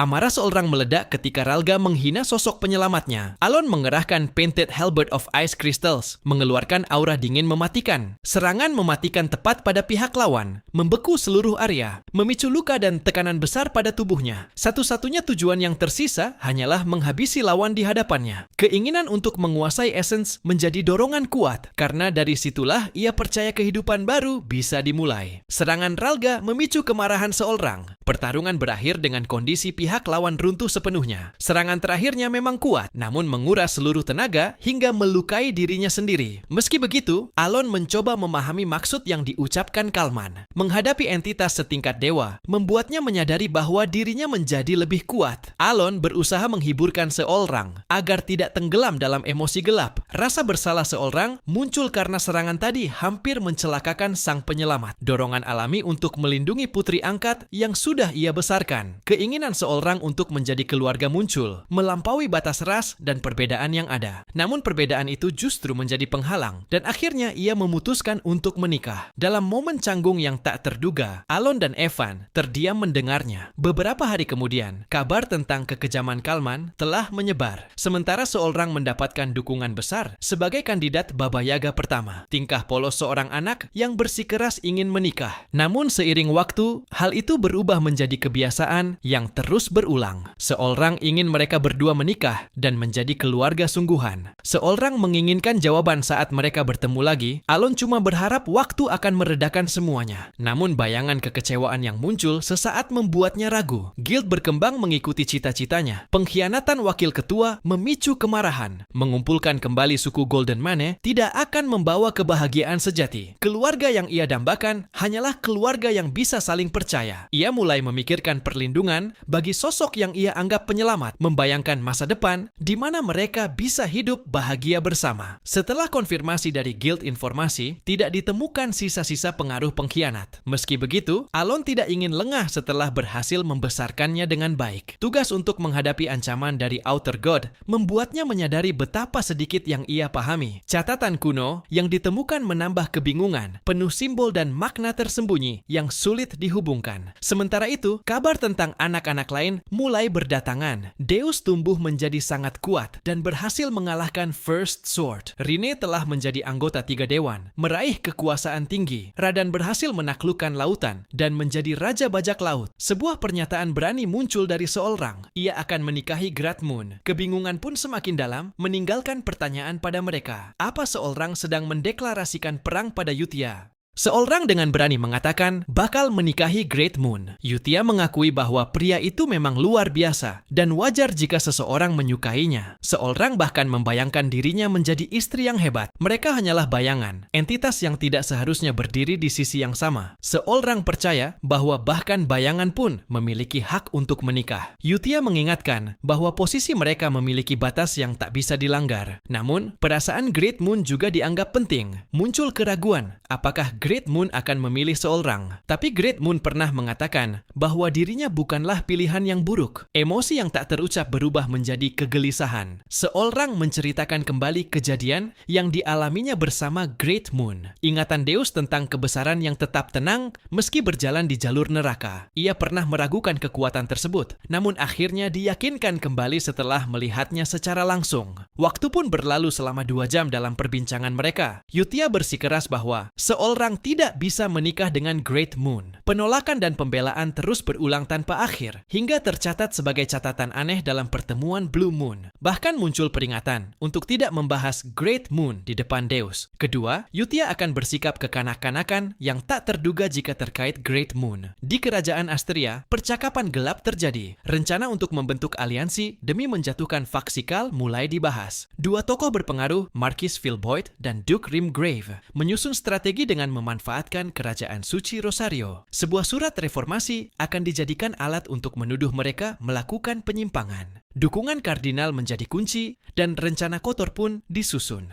Pertemuan dengan kardinal berlangsung singkat, hingga akhirnya permintaan meminjam nama untuk surat reformasi pada Count Palatio. Keyakinan bahwa dalih atas kesesatan seseorang bisa diciptakan, sekaligus keinginan untuk mencantumkan nama dirinya. Rencana tersebut difokuskan pada kematian mencurigakan Kardinal Viantra. Di balik itu, tersembunyi niat untuk mengambil keuntungan, dan gerbang menuju surga sudah terbuka lebar. Namun, bagi Yutia, makna dari semua ini jauh lebih gelap. Ia dihadapkan pada pilihan untuk menghabisi sosok yang selama ini ia sembah. Permohonan untuk dihabisi menggema, namun ditolak berulang kali. Namun, ada sesuatu yang harus dia lakukan untuknya, tetapi hukuman tetap harus dijalankan karena niat untuk melukai telah ada. Alon kembali bersiap menghadiri konferensi Magic, sebuah kewajiban sebagai ketua, meski pikirannya masih dipenuhi penyelidikan tentang Abyssal Entity dan Outer God. Surat yang diterima 2 minggu lalu membuktikan posisinya sebagai pemimpin faksi, sekaligus jumlah gaji yang jauh melampaui perkiraan. Di kediaman Marquis Frithioun, lokasi konferensi, berbagai tokoh berkumpul dari berbagai latar belakang. Zenonia dan Althea menyambutnya dengan sikap yang tenang. Dirinya kini telah bergabung dengan dua tokoh penting di dunia bawah. Kabar baru pun datang, ketua faksi royalis menerima surat reformasi, membuat satu beban terasa hilang. Seorang tokoh besar, Marquis Filboid, mengaku kalah dan memohon pada Alon. Pria yang berada di puncak dunia politik justru menundukkan kepalanya. Dalam dunia politik, tindakan itu berarti menyerahkan seluruh otoritas. Di tengah situasi itu, satu hal menjadi jelas, seolah telah mengetahui bahwa semuanya memang akan terjadi. Seseorang tiba-tiba berlutut, mengaku kalah di hadapan Alon. Beberapa hari sebelumnya, sebuah surat misterius datang. Bersamanya terdapat orb sihir yang hanya memutar pesan singkat, berisi permohonan maaf dan desakan untuk menghormati Great Moon. Sosok dalam rekaman itu tampak seperti Duke Rimgrave yang tersiksa. Selanjutnya adalah dirinya. Duke Rimgrave yang tidak bersalah tetap menerima konsekuensi mengerikan. Namun yang lebih menakutkan adalah pesan bahwa ia akan menjadi target berikutnya. Keinginan untuk hidup membuatnya rela mundur sepenuhnya dari dunia politik. Alon menduga Althea dan Zenonia mulai menunjukkan wajah asli mereka. Namun bagi mereka berdua, Alon yang mengatur semuanya. Setelah itu, Alon melakukan perjalanan untuk menghadiri konferensi sihir. Marquis Filboid juga menerima surat reformasi dan pergi ke Rosario. Upaya untuk bersikap lebih lunak justru disalahpahami oleh Evan. Alon cuman ingin keluar dari situasi yang sangat canggung. Di sisi lain, Lartania, kota labirin dengan kemungkinan tanpa batas, rumah bagi 5 guild besar. Kisah tentang sosok yang mampu menghabisi ribuan musuh sendirian terdengar. Salah satu ketua guild besar menerima misi aneh di lantai 20 yang biasanya dianggap zona aman. Meski mencurigakan, ia tetap percaya diri karena pengalamannya. Saat tiba di lantai 20, mereka hanya menemukan seekor goblin dan menganggapnya remeh. Namun suasana berubah saat goblin misterius merasakan mereka terlalu berisik. Dalam sekejap, kekuatan dahsyat menghancurkan segalanya. Sosok itu, sang arogan King of Hungry Specters, memulai pendakiannya dengan penuh kehancuran menuju bumi. Di tempat lain, sebuah menara raksasa menarik perhatian mereka berdua. Saat tiba di lokasi konferensi, sambutan hangat diberikan. Sebuah permintaan sederhana pun diajukan menuju perpustakaan. Namun terdengar suara perdebatan keras dari seorang wakil master dari Blue Tower, memperlihatkan kesombongan yang tak terkendali hingga memancing tantangan terbuka. Keyakinan dirinya, bahkan Meg rank tinggi pun tak akan mampu mengubah hasil. Namun suasana mendadak berubah saat sosok Alon muncul. Kehadirannya langsung membuat Venia membungkuk hormat. Alon memintanya berbicara senyaman saja, namun rasa gementar tetap terasa. Fenomena aneh seperti ilusi yang tak terdeteksi, bahkan oleh counter magic. Alon merasa para mage seharusnya menjaga keharmonisan. Permintaan maaf langsung muncul. Setelah itu, Venia pergi dengan kecepatan tinggi, meninggalkan kesan mendalam pada semua yang melihatnya. Perubahan sikap Venia yang kini tampak lebih terkendali ketika bertemu Alon. Namun ketegangan muncul saat Baruch, putra dari Purple Tower Master, hadir dengan sikap percaya diri dan arogan. Di balik bakatnya sebagai mag muda berbakat, tersimpan reputasi buruk sebagai pencuri penelitian demi menjatuhkan orang lain. Setelah mendapat petunjuk, perjalanan menuju lantai 38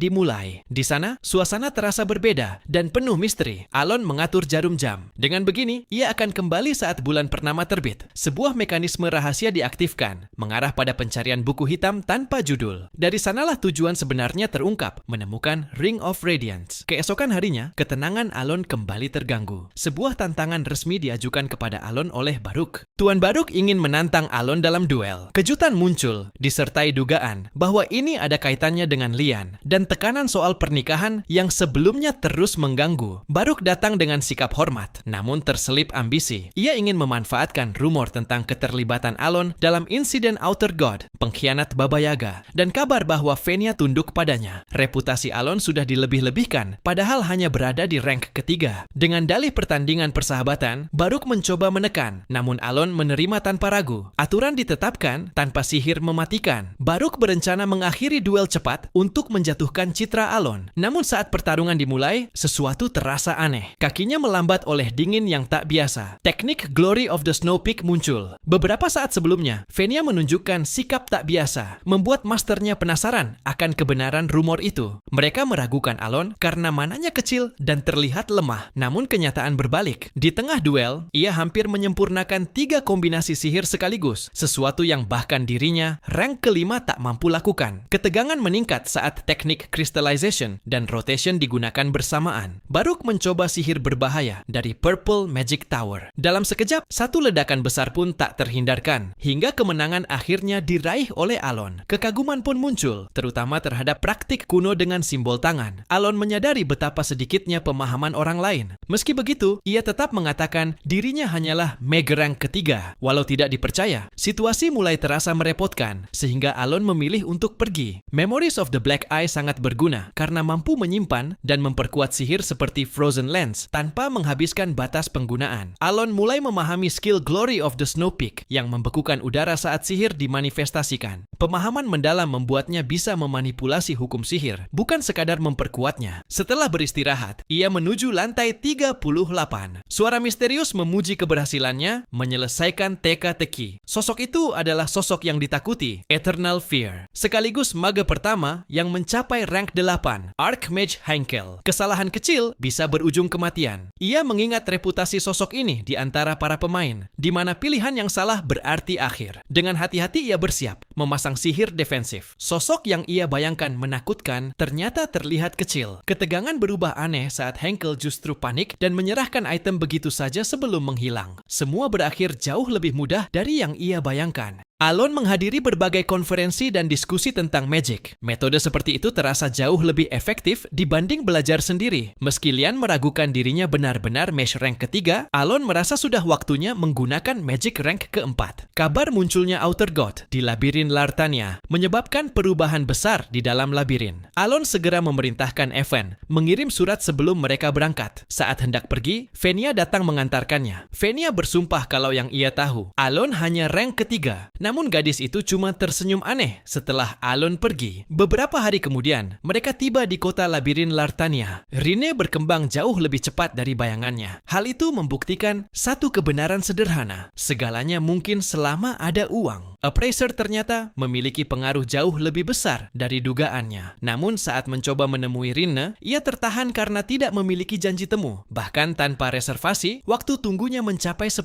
bulan. Situasi berubah ketika Lavald Greystone, putra penguasa, muncul dengan sikap arogan seperti biasa. Rine mengatakan mereka tidak perlu masuk dan langsung menyuruh mereka pergi. Rine sudah lama menantikan kedatangan Godfather. Kemarahan pun meledak saat keberanian mereka dipertanyakan. Mereka membawa nama besar 3 dewan, seolah itu cukup mengubah keadaan. Namun Rine sama sekali tidak khawatir. Pada akhirnya mereka tetap masuk dan berbicara dengan tenang. Dan entah kenapa, sekali lagi Alon duduk di kursi paling depan. Alon sempat bertanya kenapa dirinya dipanggil Godfather. Anak-anak lain biasanya menyebutnya penyelamat. Namun bagi Rine, julukan itu terasa paling cocok. Rine terlihat tumbuh jauh lebih cepat dibanding usianya. Tujuan kedatangan Alon sebenarnya untuk meminta bantuan. Ia membutuhkan pengaruh resmi agar bisa bergerak bebas, serta meminta ditempatkan di regu penekan Outer God yang baru dibentuk. Alon sempat khawatir kejadian sebelumnya mengganggu Rine. Namun Rine meyakinkannya kalau semuanya sudah diselesaikan. Setelah perjalanan panjang, Alon tertidur hingga keesokan hari. Rine ternyata telah menyelesaikan seluruh permintaannya. Demi memastikan tidak ada lagi gangguan dari Lavald Greystone, Rine memberinya kematian yang bersih. Alon terdiam. Lavald memang parasit berbahaya di balik banyak tragedi Lartania. Saat itu Alon kembali menyadari siapa Rine sebenarnya. Meski begitu, Rine tetap berbicara tenang seolah tindakannya hal biasa. Ia juga memperlihatkan Eye of the Stalker, artefak support yang dianggap biasa oleh Alon. Artefak itu mampu memperkuat kekuatan melalui Black Imprint. Semua perlakuan baik yang ia terima akhirnya mulai masuk akal. Tak lama kemudian, Alon dibawa menemui regu penekan Outer God. Para ketua guild besar langsung menunjukkan permusuhan terang-terangan. Mereka menganggap rumor tentang Alon terlalu dibesar-besarkan. Sebelum menjalankan rencana, Alon perlu mendapatkan pengakuan mereka.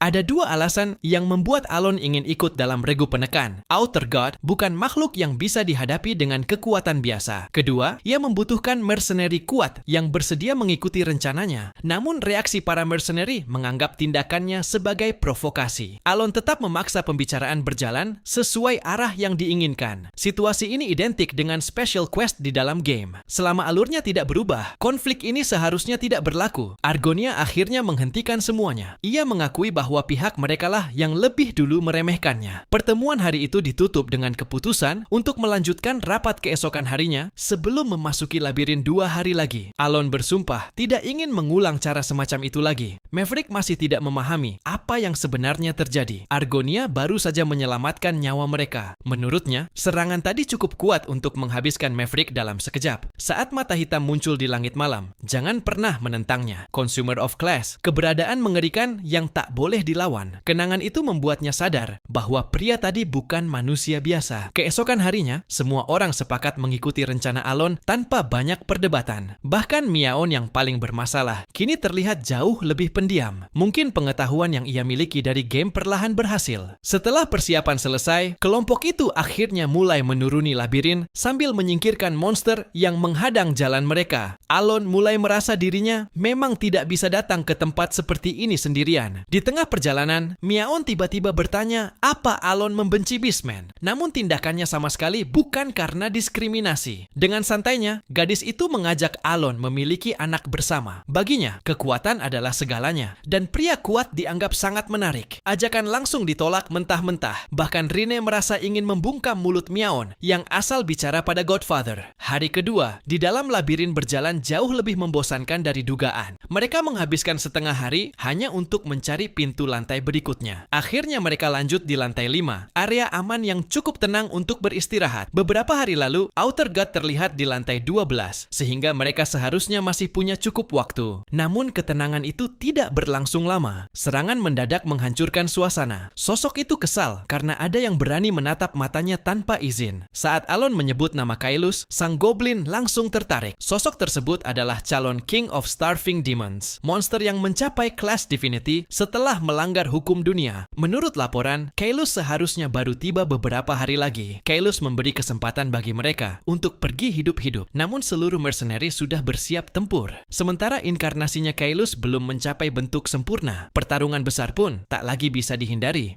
Mereka menahan serangan dari Outer God. Kailus menyadari lawannya menggunakan Dispel Sword. Alon sudah menduga Magic masih bisa mempan terhadap Outer God yang belum mencapai tahap Incarnate Deity. Namun waktu menjadi faktor paling krusial. Jika pertarungan berlangsung terlalu lama, peluang kemenangan akan lenyap sepenuhnya. Berbagai skill segera dilepaskan tanpa ragu. Serangan Painted Halberd of Ice Crystals dari Rine muncul sebagai serangan pamungkas. Tekanan mana yang dihasilkan begitu besar hingga Alon yakin lawannya akan mati jika terkena langsung. Namun keyakinan itu hancur dalam sekejap. Kailus dengan mudah memotong Painted Halberd of Ice Crystals, seolah serangan itu tidak berarti apa-apa. Kailus mulai bersemangat dan memutuskan menyamakan level permainan. Release, Shake, dan Expand segera diaktifkan, diikuti Unknown Principle yang langsung mengubah situasi sepenuhnya. Mereka tidak memahami apa yang baru saja terjadi sebelum serangan dari atas menghantamnya. Kemampuan yang bahkan belum pernah Alon lihat sebelumnya.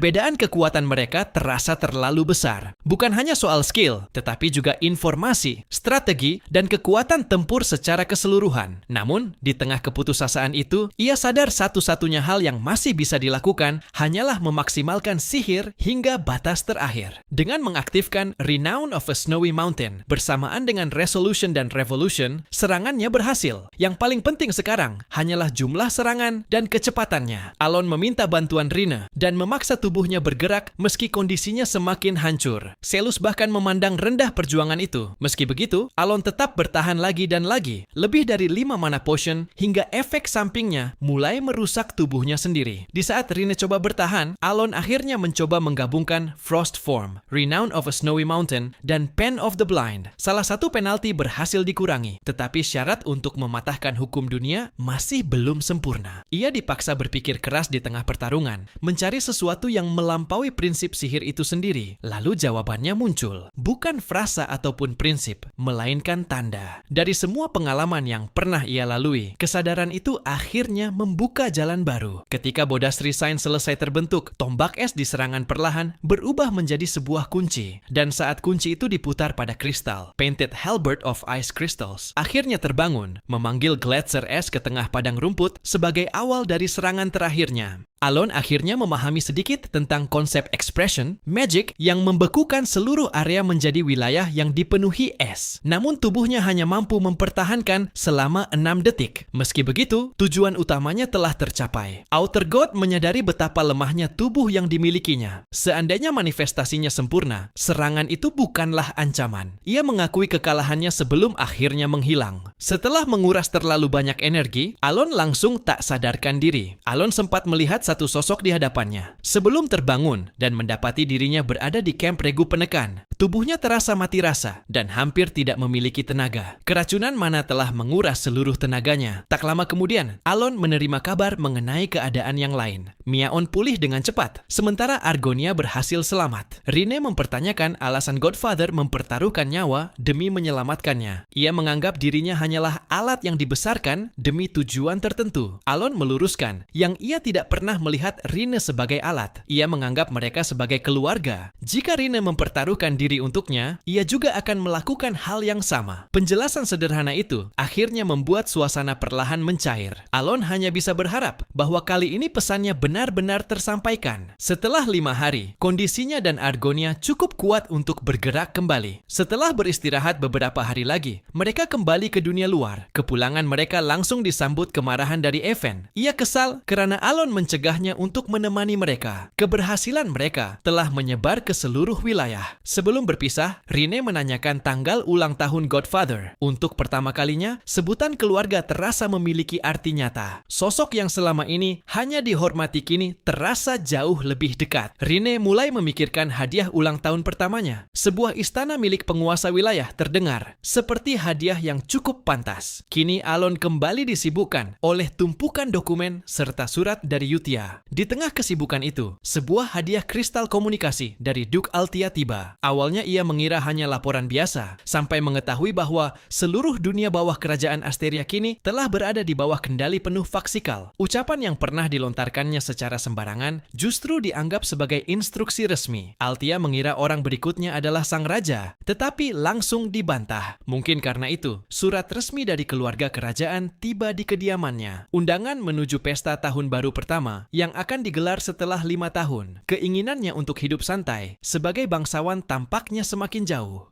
Ia tidak menyangka Alon mampu bertahan sejauh ini. Kemampuan yang terus melampaui perkiraan membuatnya penasaran apakah Alon masih bisa menahan ujian berikutnya. Sementara itu, alasan dirinya dipanggil ternyata berkaitan dengan Faksikal. Ratu Asteria saat ini, Sian Critenia, adalah pemilik Golden Archives. Kemampuan mewarisi dan meneruskan informasi layaknya data menjadikannya simbol utama otoritas kerajaan. Ketika Five Great Sins muncul, Ratu sempat bergabung dengan party player dan menunjukkan kekuatan luar biasa. Namun sifatnya yang seolah tidak peduli terhadap urusan kerajaan. Karena itu, banyak orang menjulukinya sebagai naga penjaga. Alon merasa situasinya tidak terlalu buruk selama ia tidak membuat ratu marah dan bisa memperoleh alasan untuk hidup lebih santai. Di sisi lain, seseorang sedang memeriksa tubuh seorang agen. Klien mereka marah besar karena tidak kunjung menerima kabar setelah mengeluarkan perintah untuk menyingkirkan Palatio. Jasad yang diawetkan, anti pembusukan, menjadi peringatan mengerikan.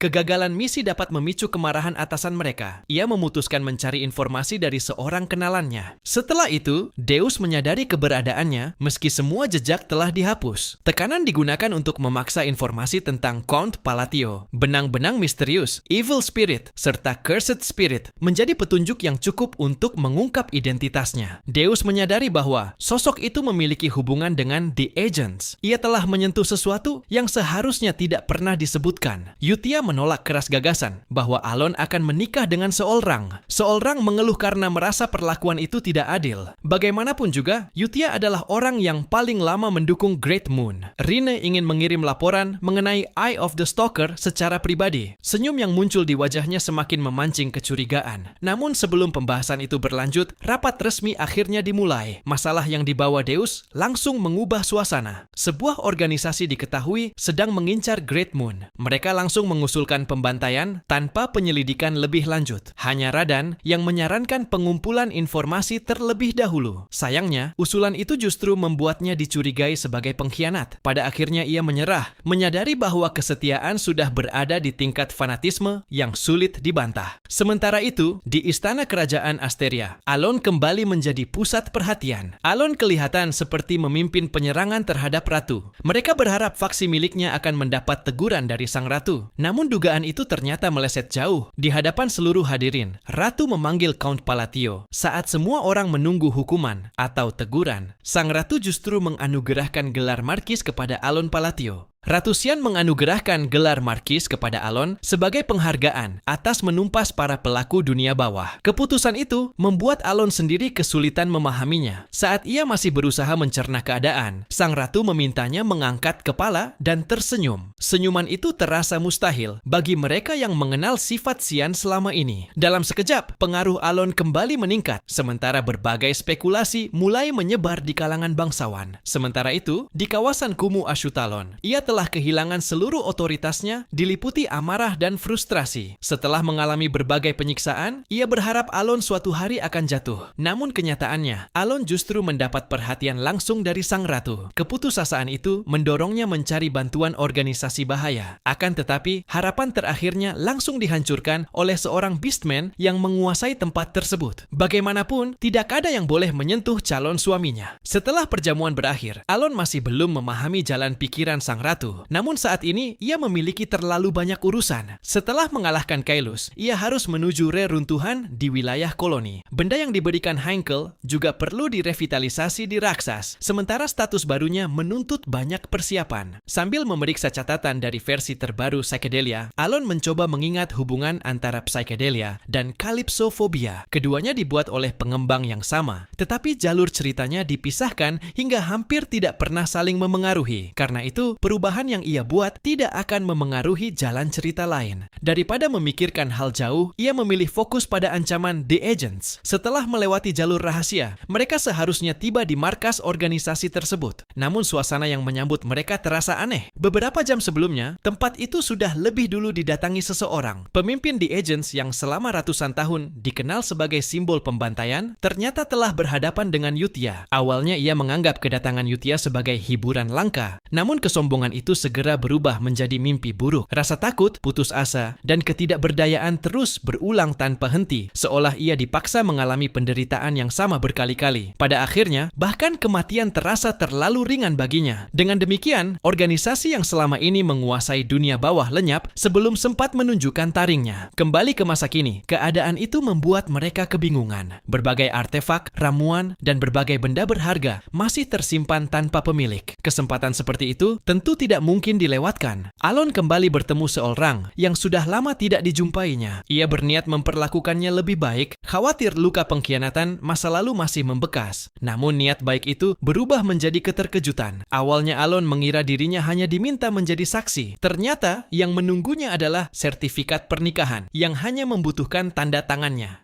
Duke Komalon menerima laporan yang mengecewakan. Organisasi The Agents yang selama ini dimanfaatkan tiba-tiba lenyap tanpa jejak. Lebih buruk lagi, kelompok lain yang berpotensi memperoleh Abyssal Entity juga ikut menghilang. Saat bawahannya mencoba memberi penjelasan tentang perkembangan pesat faksi Kal, sang Duke sama sekali tidak tertarik. Baginya, kegagalan hanya dapat ditebus dengan nyawa. Seluruh urusan tersebut diserahkan kepada Inzela untuk ditangani langsung. Di ruang isolasi, eksperimen Abyssal Gem terus berlanjut menggunakan individu-individu kuat yang dipilih secara khusus. Namun berkurangnya pasokan artefak membuat penelitian mengalami hambatan besar. Meski begitu, Kalman berhasil menunjukkan hasil yang sesuai harapan. Beberapa minggu sebelumnya, Kalman dikirim untuk menangani Count Palatio. Jika sampai gagal, berarti Count Palatio merupakan ancaman yang jauh lebih berbahaya. Ia memerintahkan para bangsawan yang telah disuap untuk menghancurkan reputasi Count Palatio demi memastikan rencana tetap berjalan. Di sisi lain, seorang ingin menjadi keluarga Alon. Keadaan itu membuat Alon kesulitan mengendalikan situasi. Mereka akhirnya sepakat untuk menunggu beberapa tahun lagi. Seorang menerima jawaban itu dengan antusias, sementara Alon hanya bisa berharap ia berubah pikiran saat dewasa nanti. Tak lama kemudian, perjalanan menuju Forgotten Ruins dimulai. Alon akhirnya melangkah masuk untuk menemui Unknown. Di menara tengah, Alon bertemu Draconian. Makhluk itu terkejut karena Alon kini mampu melihat keberadaannya. Sesuatu yang terjadi setelah peningkatan kelas usai mengalahkan para Outer God. Ia mengaku sebelumnya mengira Alon akan gagal, lalu bertanya bagaimana cara mengalahkan mereka. Alon hanya mengatakan bahwa ia menggunakan ucapan isi hati. Sang naga langsung menanyakan, apakah Alon memahami konseptualisasi? Namun Alon bahkan belum pernah mendengar istilah tersebut. Reaksi itu membuat naga tersebut tertawa karena mengira Alon sedang berbohong. Jika Alon bisa membuktikan rekayasa, ia akan memanggil Alon sebagai master. Alon menggunakan sisa mana yang dimiliki dan memanifestasikan tombak es kristal. Hasilnya membuat sang naga terpaku. Ia merasa tertipu karena sebelumnya Alon mengaku tidak memahami konseptualisasi. Menurutnya, seorang mage harus memahami hukum dunia sebelum mampu memanifestasikan sihir. Namun Alon justru mencapai hasil serupa melalui metode yang sama sekali berbeda. Ia semakin terkejut setelah mengetahui Alon mempelajari sihir secara mandiri. Sebelum manifestasinya menghilang, ia memberikan petunjuk mengenai Sparrow's Wand, senjata yang menyimpan pemikiran pemiliknya. Jika Alon berhasil memperoleh rapalan dan frasa yang tersimpan di dalamnya, ia mungkin dapat memahami sihir para mage lain. Sparrow's Wand yang tersimpan di ruang harta kerajaan koloni. Artefak tersebut hanya bisa diperoleh melalui hadiah kemenangan Kolosium. Namun saat sedang berjalan mengelilingi kota, perhatian Alon tertuju pada kerumunan besar yang dipenuhi para penduduk. Seseorang tiba-tiba menyapanya dengan nada akrab. Alon melihat sepasang mata merah yang terasa sangat familiar. Sosok yang berdiri di hadapannya ternyata adalah Yutia.